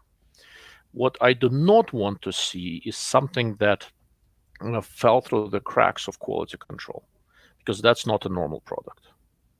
I want them to make sure the damn thing works. I don't want a golden sample. I don't want something that works unusually well, but I want one that works, because if I received something and I spent my time on it and it turned out that it fell through the cracks of the quality control, I've just wasted a bunch of my time and I have not delivered any actionable information to my subscribers.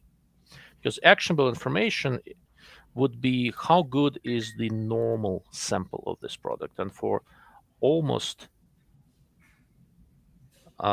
somebody says that I'm subconsciously laughing. I very consciously.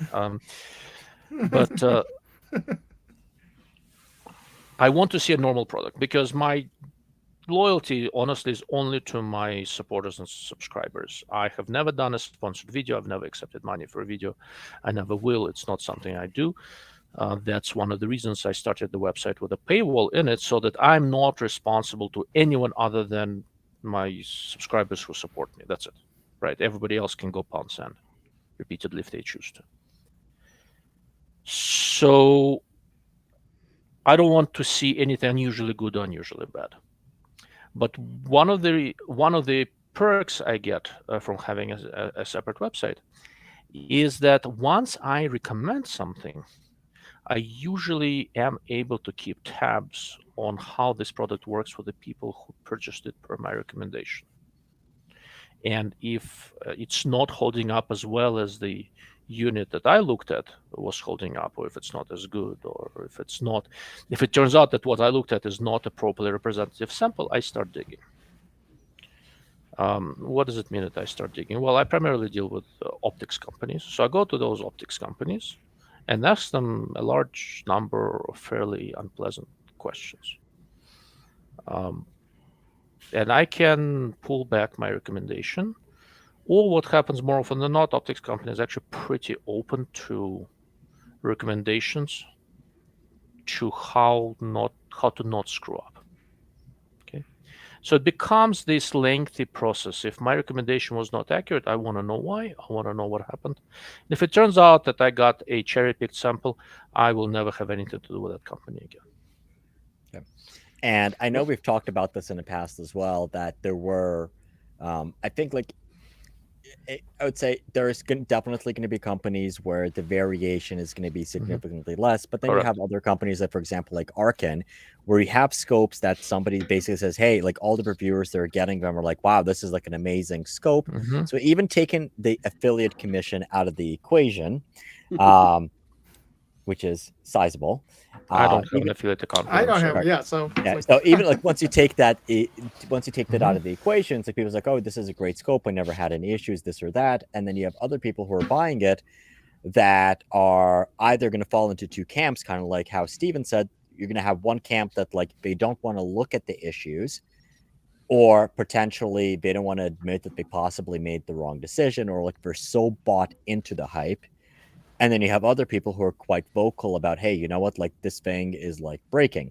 So my personal experience with the Arkins is like when they work really, really well. However, I've had 3 samples of one particular scope. All 3 felt completely different, and 2 out of the 3 had issues.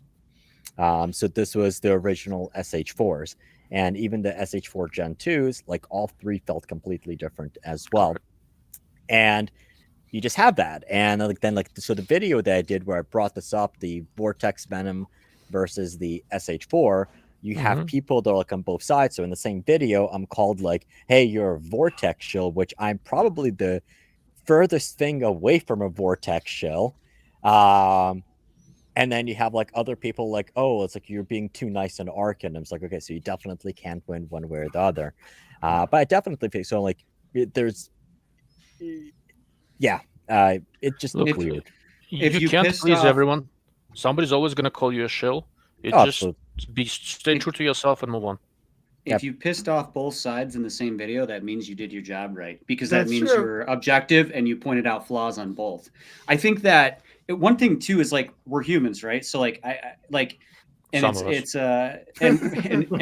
as you develop a business, hopefully you get better, but it's a work in progress. I think like I bought my first Bergara, and it was a lemon, and I put out a video that was honest, and I spent probably $1,000 and I don't know how many days of my own time on that video, and it pissed me off, and it hurt because I bought it full price, and it hurt because I lost thousands of bucks, and it hurt because I knew that Bergara probably wouldn't want to work with me.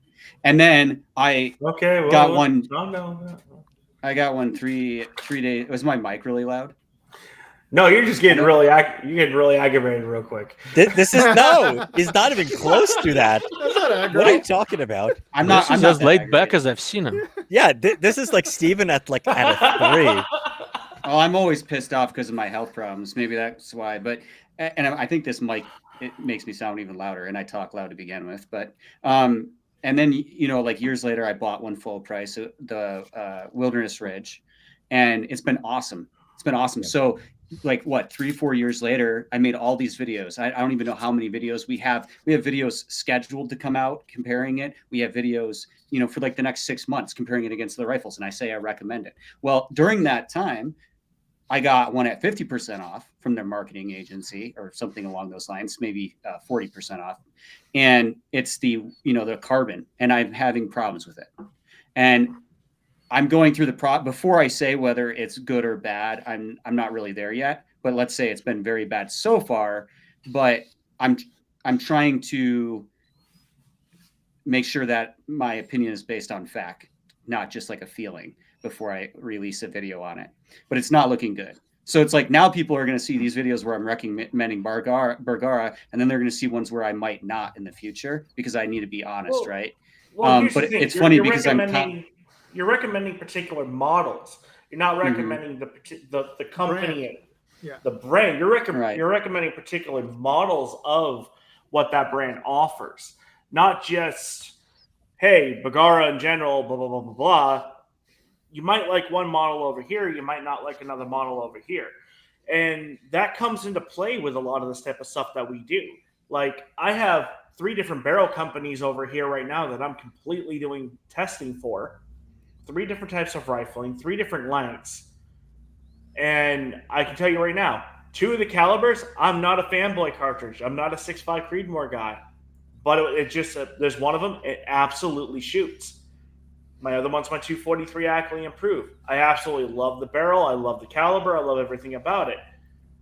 The way I see you, Stephen, is you're not really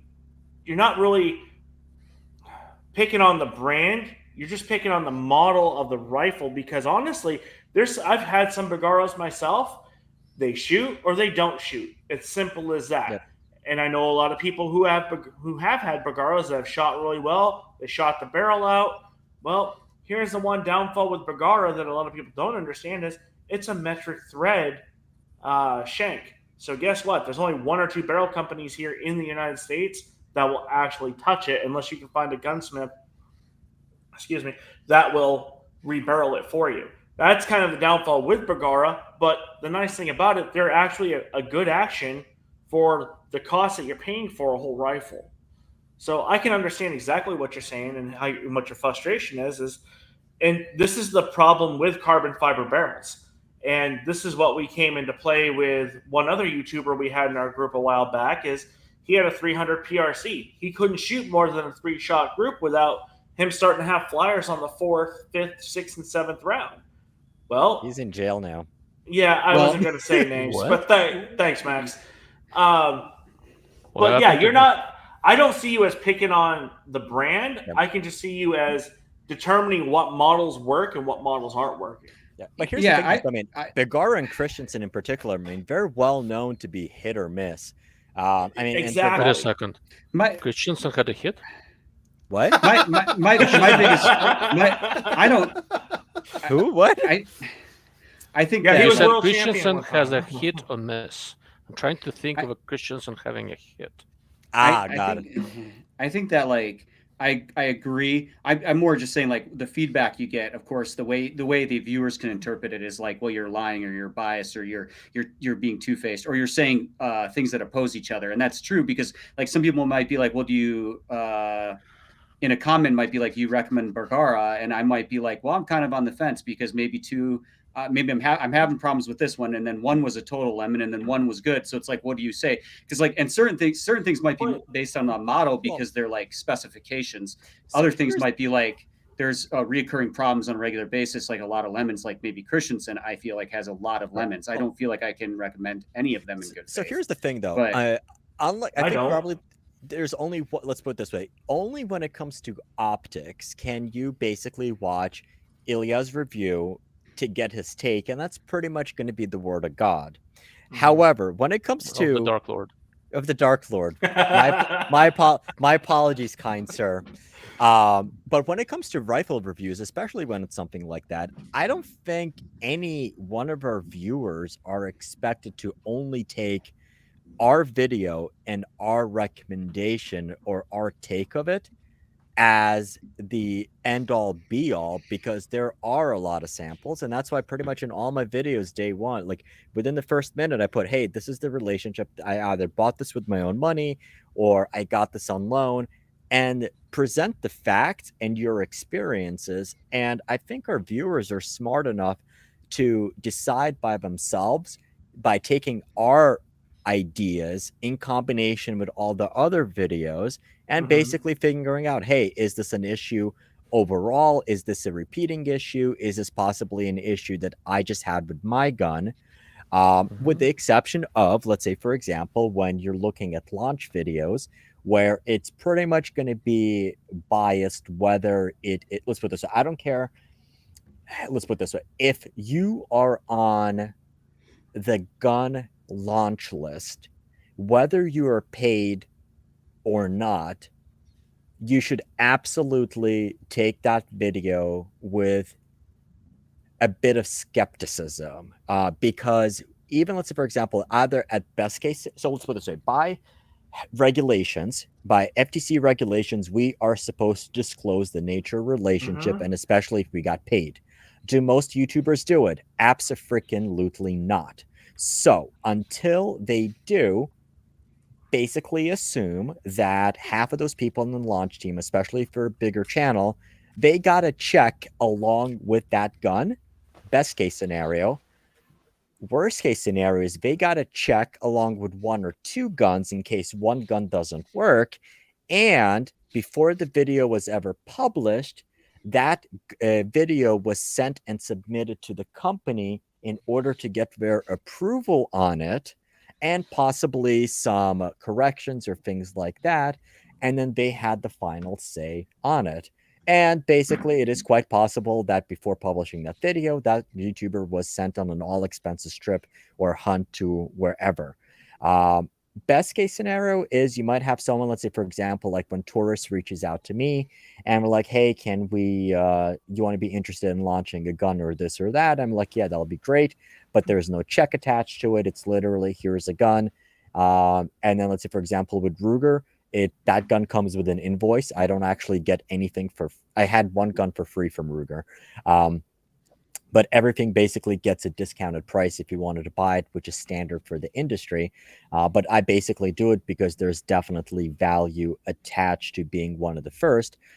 But let's put it this way. It's like and I have a slightly different relationship with the executive suites at Ruger, which is why I was basically on that media launch list. But put it this way, it's like if any other company, if you're on the launch list and you don't basically do like a pretty decent or fair video, you're not going to get it back.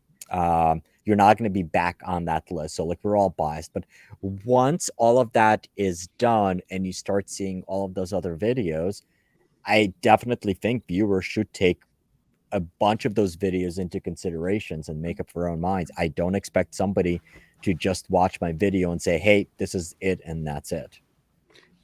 Yeah. Interesting. I'm trying to work on just reporting results and facts rather than opinions.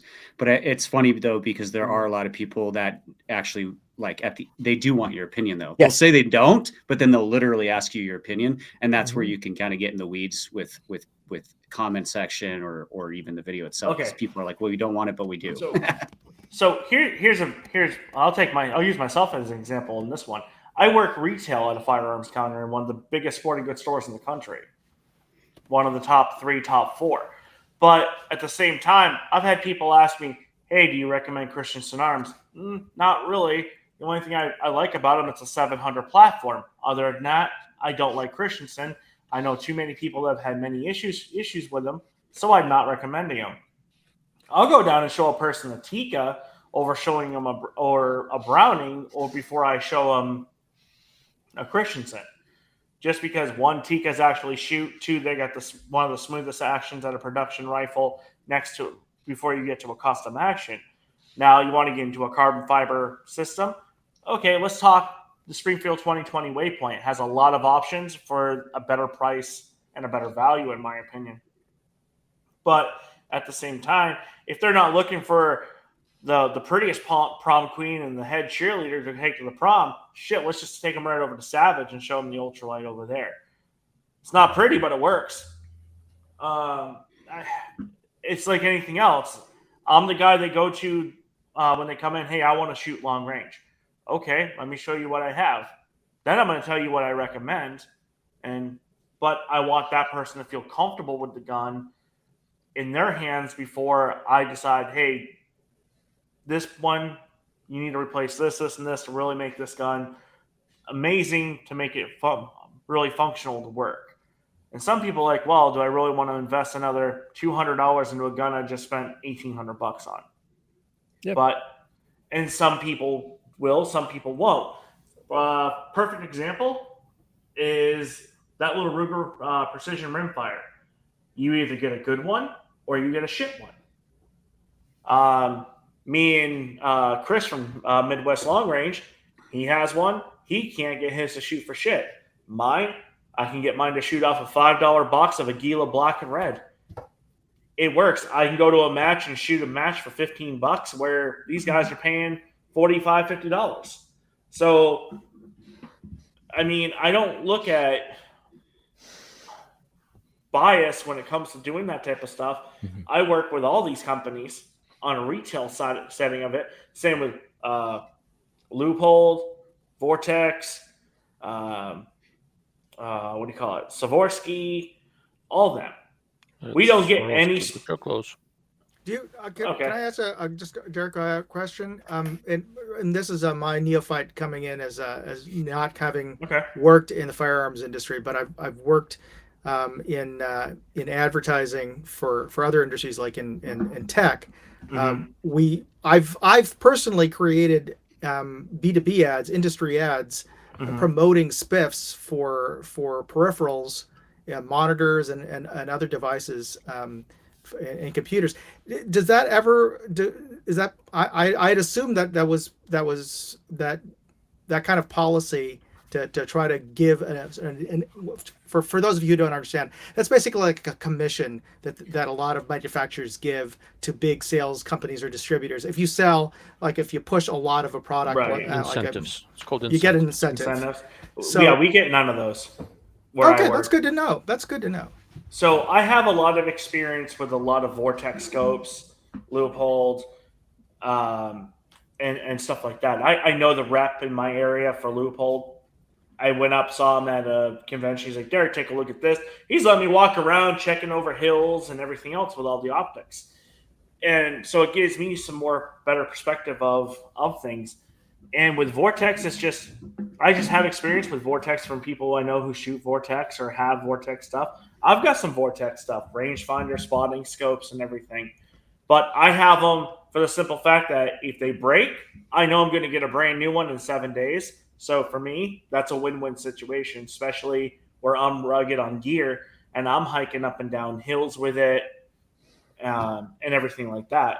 It's just, you can call me whatever the heck you want. I've told people like, oh, well, you're recommending this Vortex over this. Well, the warranty sells itself, to be honest with you, but I shoot ELR light class, so weight equals ounces equals pounds real quick. If I had my choice, I'm going with the Leupold Mark V over the Vortex Razor because I'm looking at the weight factor.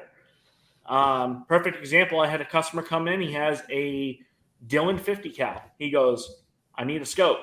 Okay, what's your price point? I don't care. I slapped down a Night Force 7 to 35 attacker.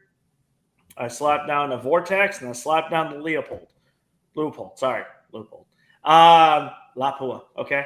And I just put all that stuff on the counter, and he asked me, what's my opinion of each one? Well, I told him, let me give you the basic specifications of each scope and why I would choose them in this order. So, no, I don't get paid any extra for selling a particular product or anything like that. I just have a lot of experience in this industry from owning a shop, building custom firearms, and then shooting my own custom firearms because each one of those rifles up on the wall, other than that Ruger, is all built and designed by me. Okay. Ilya, go ahead. I saw the face, so answer that. And then also, while I was speaking, you were saying interesting quite a few times. So, yeah, I already forgot what you said, but it's okay. About how we're paid and companies. Yeah. No. I was just trying to figure out, maybe I have a wrong business model. I need to figure out how much they get paid. Because I'm on quite a few launch lists and stuff. I've never had any of my videos or articles approved by anyone. Up to 40 or 50,000. Yeah, you're in Compelling, the but wrong not business. enough. I'm more expensive than that. But Then you can charge more. no, that's the problem. Like, I think I'm more expensive. Nobody else does. He's a premium Vegas girl, okay? Yeah. But anyhow, all jokes aside, so I'm on a few launch lists here and there, not because of the size of my audience, but because of the feedback you get. And you've seen that. Yeah. You know what I'm talking about. Stephen is right. Generally speaking, we do not have the ability to do a proper statistical study most of the time. All we can do is let the product stand on its own merit, and the product being the exact product that's in our hands. Beyond that, if you know this company well and know they support the product, well pointed out.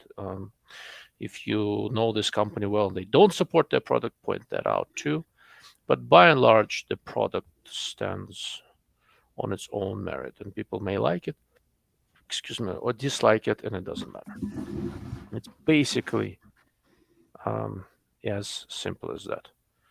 I struggle with this a good bit. People call me a shill all the time. I'm okay with it. You can call me anything you want. There are some companies I like, companies I dislike. It does not prevent me from reaping companies I like a new one if they release crap, and vice versa. Fundamentally, the only thing we can do, the only thing where we can be trustworthy, is look at the specific product at our hands and explain to the best of our ability why it works well or why it doesn't work well. Anything else we can do beyond that is conjecture. And you can say it, but you kind of have to point out that's what it is. Very cool. All right, so I'm getting a couple of notes that this is already getting late, so we're past midnight here Eastern Standard Time. So instead, what we're going to do is a round robin for the last question that we have, and I am going to go back through. So the Switchback project is going well. This week I'm going to be filming with it, completely Gucci'd out. Definitely shoots pretty nice. It's good gun for the money. But so go ahead and let people know where we can find your channel and answer this question: favorite low cost scope, most bang for the buck, and we're gonna assume for precision style shooting. And go. Who do you want to start off first? Don't all rush in. Let's go alphabetical. Right. Mr. Bullets for Bucks. Oh gosh, my brain's fried. I get asked that question all the time. Okay, so you can. So then you should have you should have an answer in the. Well, I'll start. I'll start by saying I'm Bullets for Bucks. Steven Brezza from channel Bullets for Bucks, YouTube channel Bullets for Bucks, Instagram, website, and everything. You can find me there. We do guns, optics reviews, and hunting content. Now the question: favorite low cost scope. What is low cost? Because that can mean about 1,000 things. Most bang for your buck that's kind of separate in a sense, but there's just so many scopes out there, and there's so many different brands out there. Of course, a lot of them are made from the same OEMs, but the one that comes to mind, and it might not be the best, but it's the one that comes to mind, is I do think the Gen 2 Athlon Argos BTR, the Gen 2 is for a precision rifle scope standard, or for long range shooting, entry-level PRS isn't a bad option. The Gen 1 had kind of mushy turrets. Gen 2 has pretty decent turrets on it. I don't think it's a bad choice for a ultra low cost scope. Most bang for your buck is, that could be a different price point in reality, because you're saying like, what's the best value for your dollar? I don't really have an answer formulated for that one. I can't think of anything, but I think that Tract Optics, and by the way, Athlon and Tract have sent me scopes, so I'm going to disclose that right now. But I think that Tract has some really good purpose-driven and they make things with attention to detail that I have not seen by other manufacturers that much. Very niche designed and specific. To like, they have some hunting scopes, they have some long range, precision rifle scopes, very good stuff. If you're going to go for a company that's never paid me a dime or done anything for me, and you're looking for like an entry level a scope as well. I would say the Vortex Diamondback Tactical FFP isn't a terrible choice, but it lacks a zero stop. So that's my answer. Okay. Tom? Actually, I really agree with a lot of your comments there, because I have both the one of the first two scopes I ever bought was the Argos and the Diamondback Tactical, and I hands down the Diamondback had better glass, but I like the functionality of the Argos better. So, but you can't go wrong with either of those two. And I'd add, and it sounds a bit expected, but I would the Arkin EP5, good bang for the buck. I mean, you're not getting Zeiss quality glass or what have you, but for the price, Wait, hold on. But I saw a video where they basically said that if I get an Arkin, I don't need to buy a Leupold or a Swarovski or a Schmidt and Bender. It's just as good. Are you telling me they're wrong? That could be your excuse for not spending that kind of money, but perhaps, I don't know. Again, it all depends on your budget. Mr. SlavGuns over there is quoting Tyrannosaurus Rex. Arguably, like, I'm a self-proclaimed arrogant jackass, but even I'm not capable of what he said. Yeah. Okay. Sorry, Tom. Go ahead. No worries. But so those would be my three, and I guess I went backwards because I should have promoted myself first. But to circle back on that, I'm Moondog. I have 3 channels that you can find me on. My primary one is Moondog Industries, so at Moondog Industries for all of my pew stuff, where scope reviews, ammo reviews, and all the things that we're probably interested in on this channel. But I also actually, to Max's recommendations, spun off my gadget and gear channel into Moondog Reviews, and travel related stuff and other fun related stuff into Moondog Go. So I actually just finished, I think, 20 different videos for the last time we were at SHOT. I don't know if you guys got to go to Omega Mart in Vegas. Did any of you guys? What? This place called Omega Mart. I have no idea what. Oh, you did? Okay, because I mean, there were a ton of commercials for it in the hotel. It is, if you could imagine, going to Walmart and dropping acid.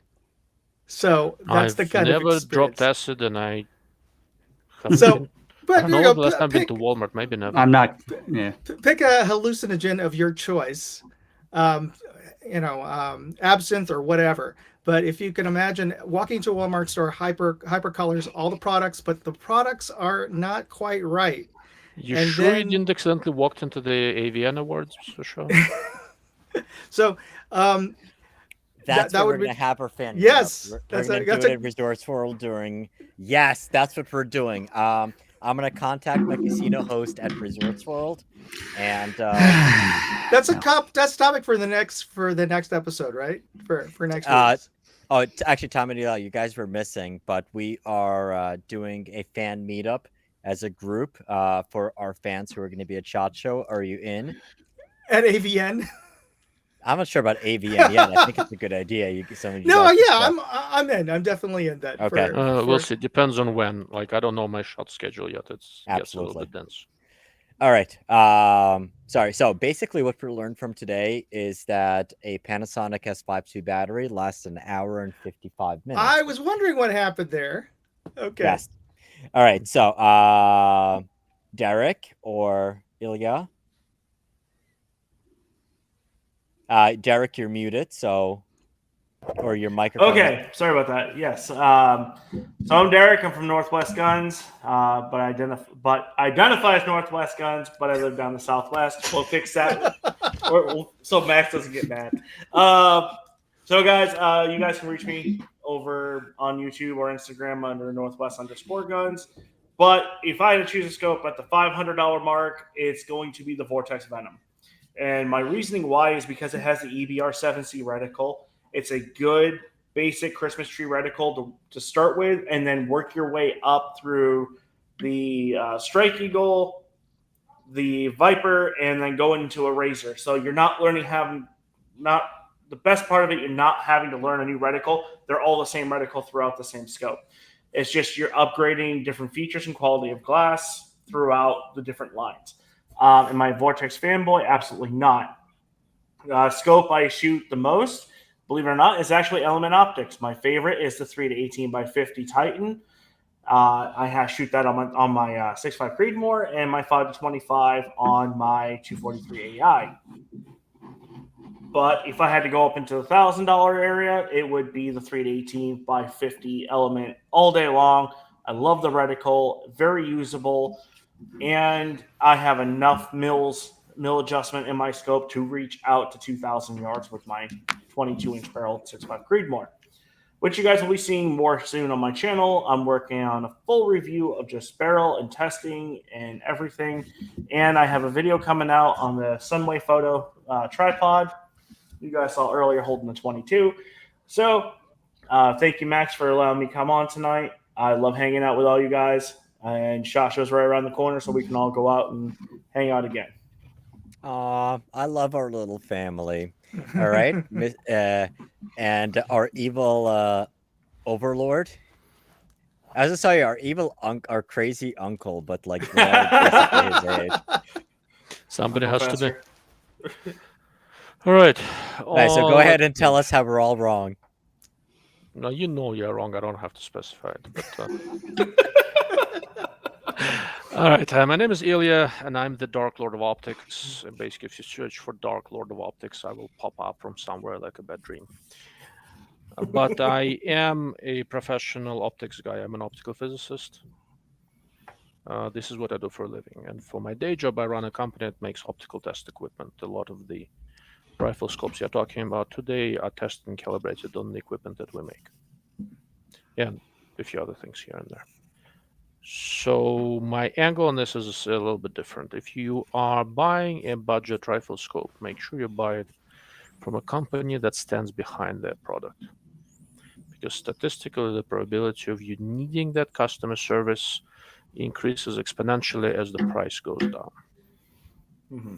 That's just the sad truth of it. Nobody's intentionally trying to send you a shitty product. It just happens. Not that much anymore. The whole industry has gotten better. It's not too bad. Recommendation, the Vortex Venom is very good. Very solid scope. It's one of the very few scopes in the $500 range where they specifically went and worked over their eyepiece. So it would be easy to get behind. If you are just starting out with the precision world,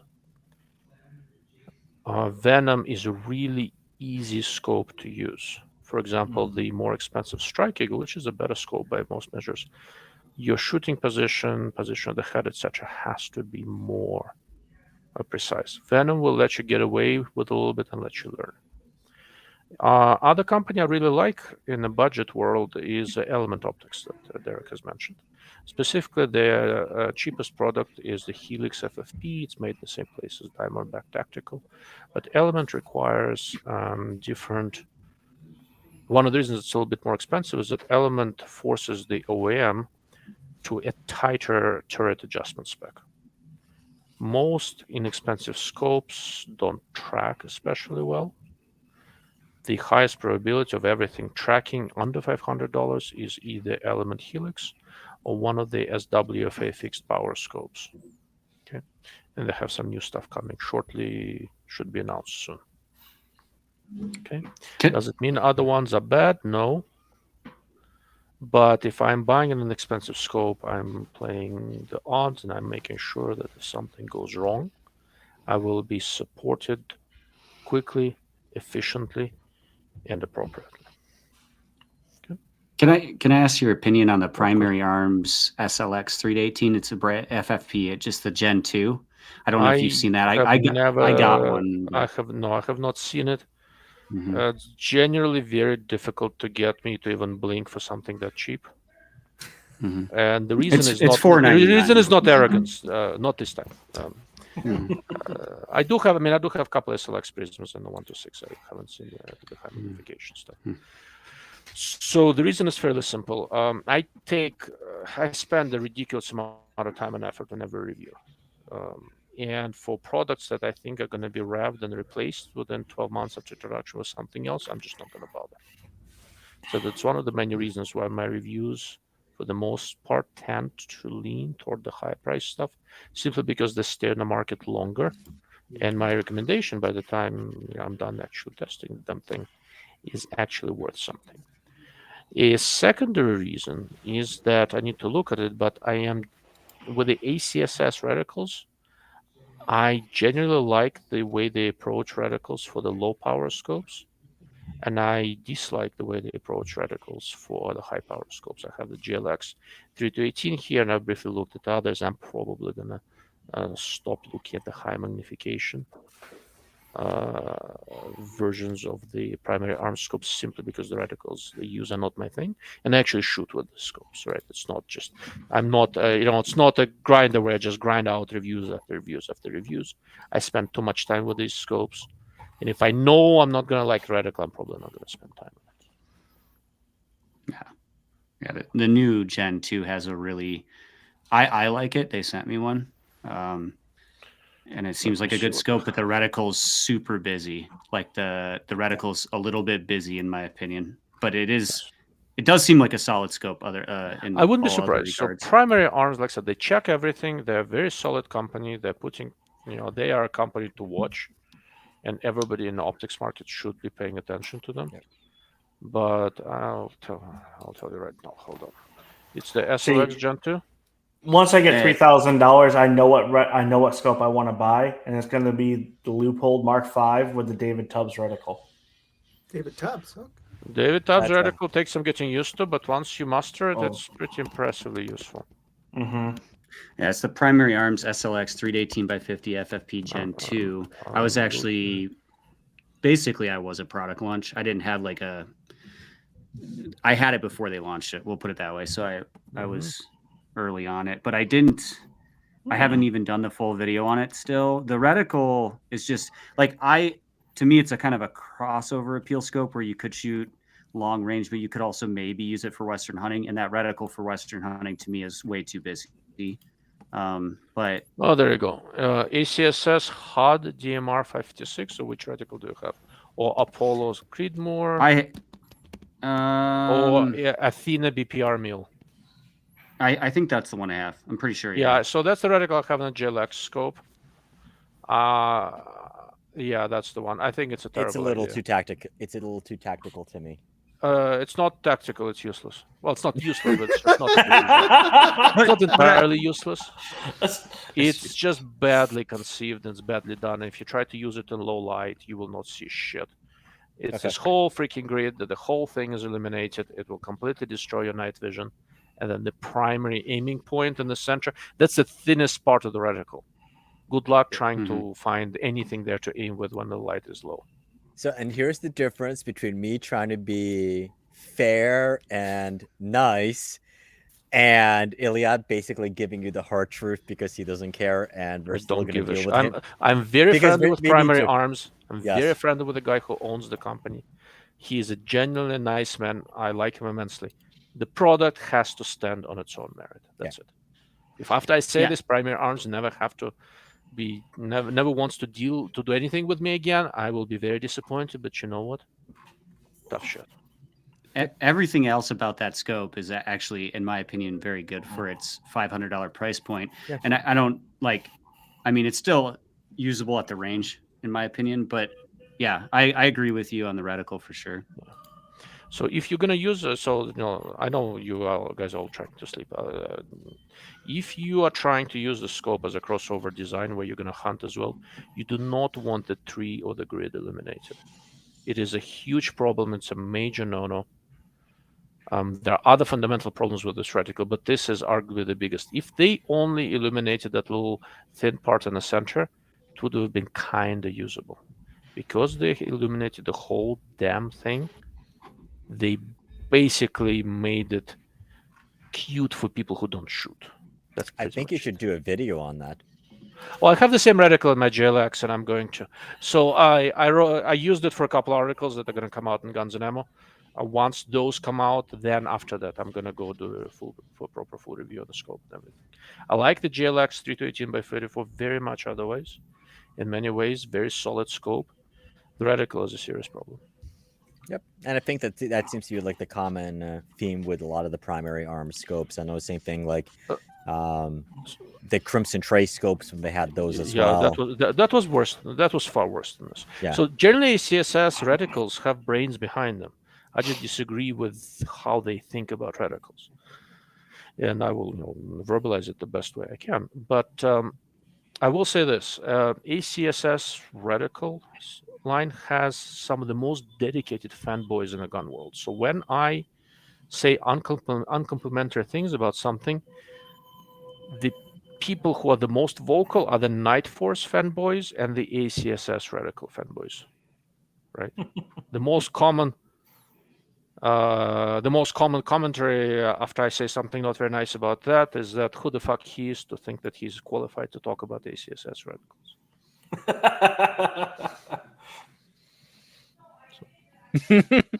Awesome. Yeah, I don't know. Like, I don't know for sure how to answer that, so I usually ignore it. But it's they're doing something right if they're able to develop that much loyalty within their customer base. Yes, it's a very impressive thing. Absolutely. Well, I kind of like my take on that. It's like it's I think it's a great crossover reticle for somebody who's become a real gun owner after playing Counter-Strike. And it just seems like, hey, you know what? This is like a reticle that's like it's like, look at all the Tremor 3 fanboys. It's people who like a busy reticle, or like they just like they people care. Who don't shoot. People they want to have a feature packed reticle, whether they know how to use it or not. So yeah, and along those lines, I will transition to not one of my favorite scopes to shoot with, even though I know it's not the best value or the best bang for the buck unless you buy it on a sale at Amazon. I really like the Burris RT25 because it has the SCR2 reticle.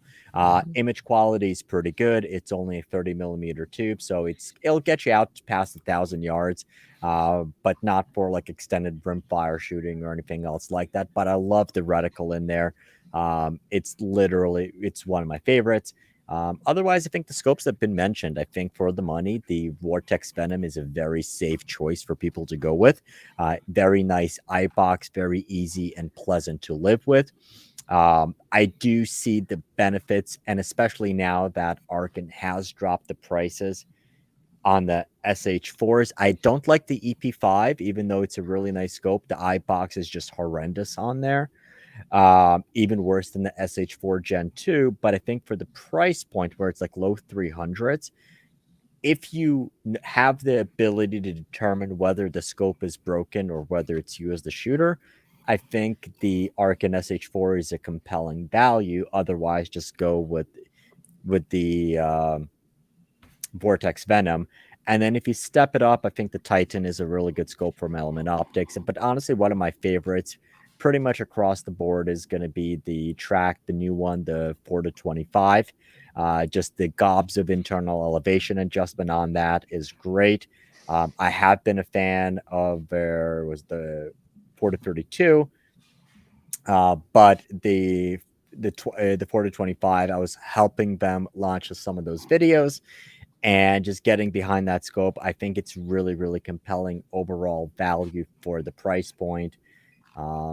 And then I don't have anything more expensive. Well, I have a couple of Loophole Mark V, but I don't have like ZCO or Schmidt and Bender or Swarovski or Kalas money. Okay, this morning I did a brief live stream and I had 25 grand on a tripod. So, and that's not unusual. I do have that Track that is a very nice scope, but it's $1,500. It's not something that I would consider budget necessarily. Yeah. But value for the money Track is excellent. Look, I mean, hunting season is about to start, right? So I'm gonna go hunting, and I can use anything I damn well please. But given it's hunting season, I want to test something new. I have Tangent Thetas and Marches and you name it. And this year I'm going to be hunting with scopes from Tract, Delta, and probably Revik. Can I ask which Tract? I'm Which going to be strap? using the new 2.5 to 15 by 44 that made the front focal plane with illuminated reticle. Is that I'm gonna- it's got the weird name with like the Takoya, something No, like no, that? no. That's a toric. 2.5 to Okay. 15 by 44 front focal plane. They released it a year ago, the one without illumination. Now they released one with illumination. It's just under $1,000. If you want a general purpose hunting scope, I Nice. think that's the one to beat. Very, And they very made the cool. reticle. It's not a 3 reticle, it's a Milhash reticle. But the way they made that reticle, it's thin on low power, but still useful. It's a little bit thick on high power, but people lean toward ultra thin reticles for no reason other than lack of experience, usually. You can shoot very, very accurately with reticles that are not ultra thin. I think Tract did an excellent job with that scope. About the right size, about reasonable weight, really, really solid performance. So that's going to go on my 8.6 for the pronghorn hunt. In about a month, just under, I'm going to use a new Delta 3.5 to 21 by 44. Then for the hawk hunt, a little bit in between, now I'll just do a thermal for that. And I'm trying to squeeze in a mule deer hunt. And if I do, the new Acura scope from Revit is going to be in there. Nice. All right. So and remember, I have like the 3 tangent lasers sitting here, and I don't feel undergunned with a Tract. Did you get the new tangent beta that was released at SHOT Show? The 735, yeah. Yeah. Have you done a video on that yet or no? So the way I do things is that I spend a lot of time with this, and I will finally release a big video. Okay. But the progress report I do on my website, and I do it in a supporter-only live stream. So that's one of the perks of supporting the Dark Lord. You get to learn about stuff earlier than others. Nice. All right, and here's a chance and opportunity. Okay, I thought that was going to be the last one, but here's a good one for a dick measuring contest. So here's the question. What's the longest distance each of you have shot with consecutive hits? 1450, I think. 1450 yards. Derek, go ahead. 2,200, 5 consecutive hits. 5? Okay, bullshit. 33. My 33 XC. 5 consecutive hits at 2,300 yards. 22. How big was the target? Where's the drone? Oh, I don't have a drone. Was there a camera? Okay, so mine was so all time it was at the Ruger Media event. I hit 3 consecutively at a mile. But it was a fairly decent end with 300 PRC. And then just most recently, it was 1550. I had 2 consecutive hits with 6.5 Grendel. That's not bad with a Grendel. That's really good. But I'm sorry, 2,300 yards, 3 hits, 5 hits. How big was the target? How big was the target? The target, 36 by 36. That's still good. Mine was an IPSIG. Isn't that how you say it? Just a regular standard? Yeah. Yeah. I've done with my Lapua, I've done 1 mile on an 18-inch Lapua. Oh my God. Oh, speaking of which, oh my God. I had a comment on a video. A guy was basically saying, it was on the DRD Cavalry, the 338 semi-auto, and he was like, it's hard to take you seriously when you can't even pronounce it properly. And it's like, I looked at his profile, and he was a former cop. Like he said, like former 5-0. I was like dying inside. I wanted to make a comment. I'm like, so I replied back. I don't know. It's like whether I want to respond to you being a dumbass cop or lack of being a dumbass American. But Lapua is the correct pronunciation. And then I actually included a video. So I believe it was not Logan. The guy from Long Range Shooters of Utah, I forget his name, but he did a video with the guys from Lapua with a video titled "How Do You Pronounce It?" So I linked that video where it's like, hey, this is actually how it's pronounced. And Tom, I think here's the video idea for you, because you said how to pronounce you did a SHOT Show video, how to pronounce Heckler and Koch. You should do one, how to pronounce Lapua. Okay, I'll take that on. Next shot. So Derek, I'm sorry. Before I rudely interrupted you, before I rudely corrected you, you're saying about 338 Lapua something. I did just a couple yards past a mile on an 18-inch IPSC, and that was 2 consecutive hits. Okay. Tom, I don't think you have an That's- opportunity to shoot that far, right? No. I mean, the farthest I've shot is probably with you, Derek, over at Shot this year. You know, what was that? 890. That 960 on the gong. 960. So it was Which is 960. still awesome. Which is still Yeah. awesome. That was 960 on the gong, and you did that with the 20-inch 6.5 Creedmoor. And how many miles per hour was the crosswind that day? Oh, that was- Jesus, like 30, 35 miles per I hour. Okay. Stupid. Plus the weather. Oh, my God. That was terrible. How many times did my camera rig got knocked over twice by wind gusts when I was filming? I know I can confirm you at least got it once at 960. Because with the crosswind that it was that day, it was going right to left 1 minute and then left to right the next. Yeah, it was so stupid. No, this is the worst SHOT Show media day weather in like, I believe it was like 8 years. When I went back and look at the data. It was definitely bad. It was horrible. Yeah. Horrible. Okay, Ilya, how far have you shot consecutively? At least 2 shots enough. That 2 shots It is was enough. for me. Yeah. Excellent. Just under 50 kilometers. What? What? Work stuff. He's Worse. he's shooting missiles. He's shooting missiles. Has to be a bolt action rifle, okay? Jeez. And Oh, that was not specified. well, no, but part of the Intercontinental specified in the ballistic missiles. question. He's No. I'm no, thinking we don't need to just get some into details little on air-to-air this. short range stuff. Well, in your testing, how far do you take the optics out? So it to? varies, right? So for typical stuff, the stuff that I have easy access to is about 900 yards, and most of the time I don't go much further than that. If I want to do lots of adjustment range, I'll just put it in the rimfire where you don't need that much distance. Yep. The furthest I've had consecutive hits was back when I had a 338 Lapo. I had a Gen 1 Desert Tech quite some years ago when I lived in California. And I had, I think, 2 or 3 hits just past a mile on about an 18-inch target. Yep. But I will also be honest, the conditions were very favorable. I'm not particularly good shot, and my wind reading skills are not awesome. It was an unusually quiet day. If it's a quiet day and you have an accurate gun, it's not that hard. Yep. The moment wind picks up, all hell breaks loose, and then I'm not that good. Very cool.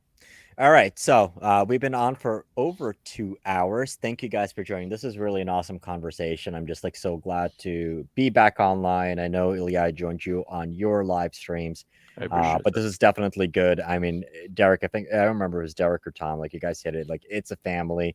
We have an extended family of like really cool people, and love sharing all the moments, even with the crazy uncle. Whether or not he's going to change his name to Light Lord of Optics, because he really is a nice guy inside. He really is a nice guy inside. But as always, thank you everyone for joining. Thank you for all of the questions. Thank you. And we'll see you guys in the next live stream. Good night. Thank you for having us. Peace, Good guys. night.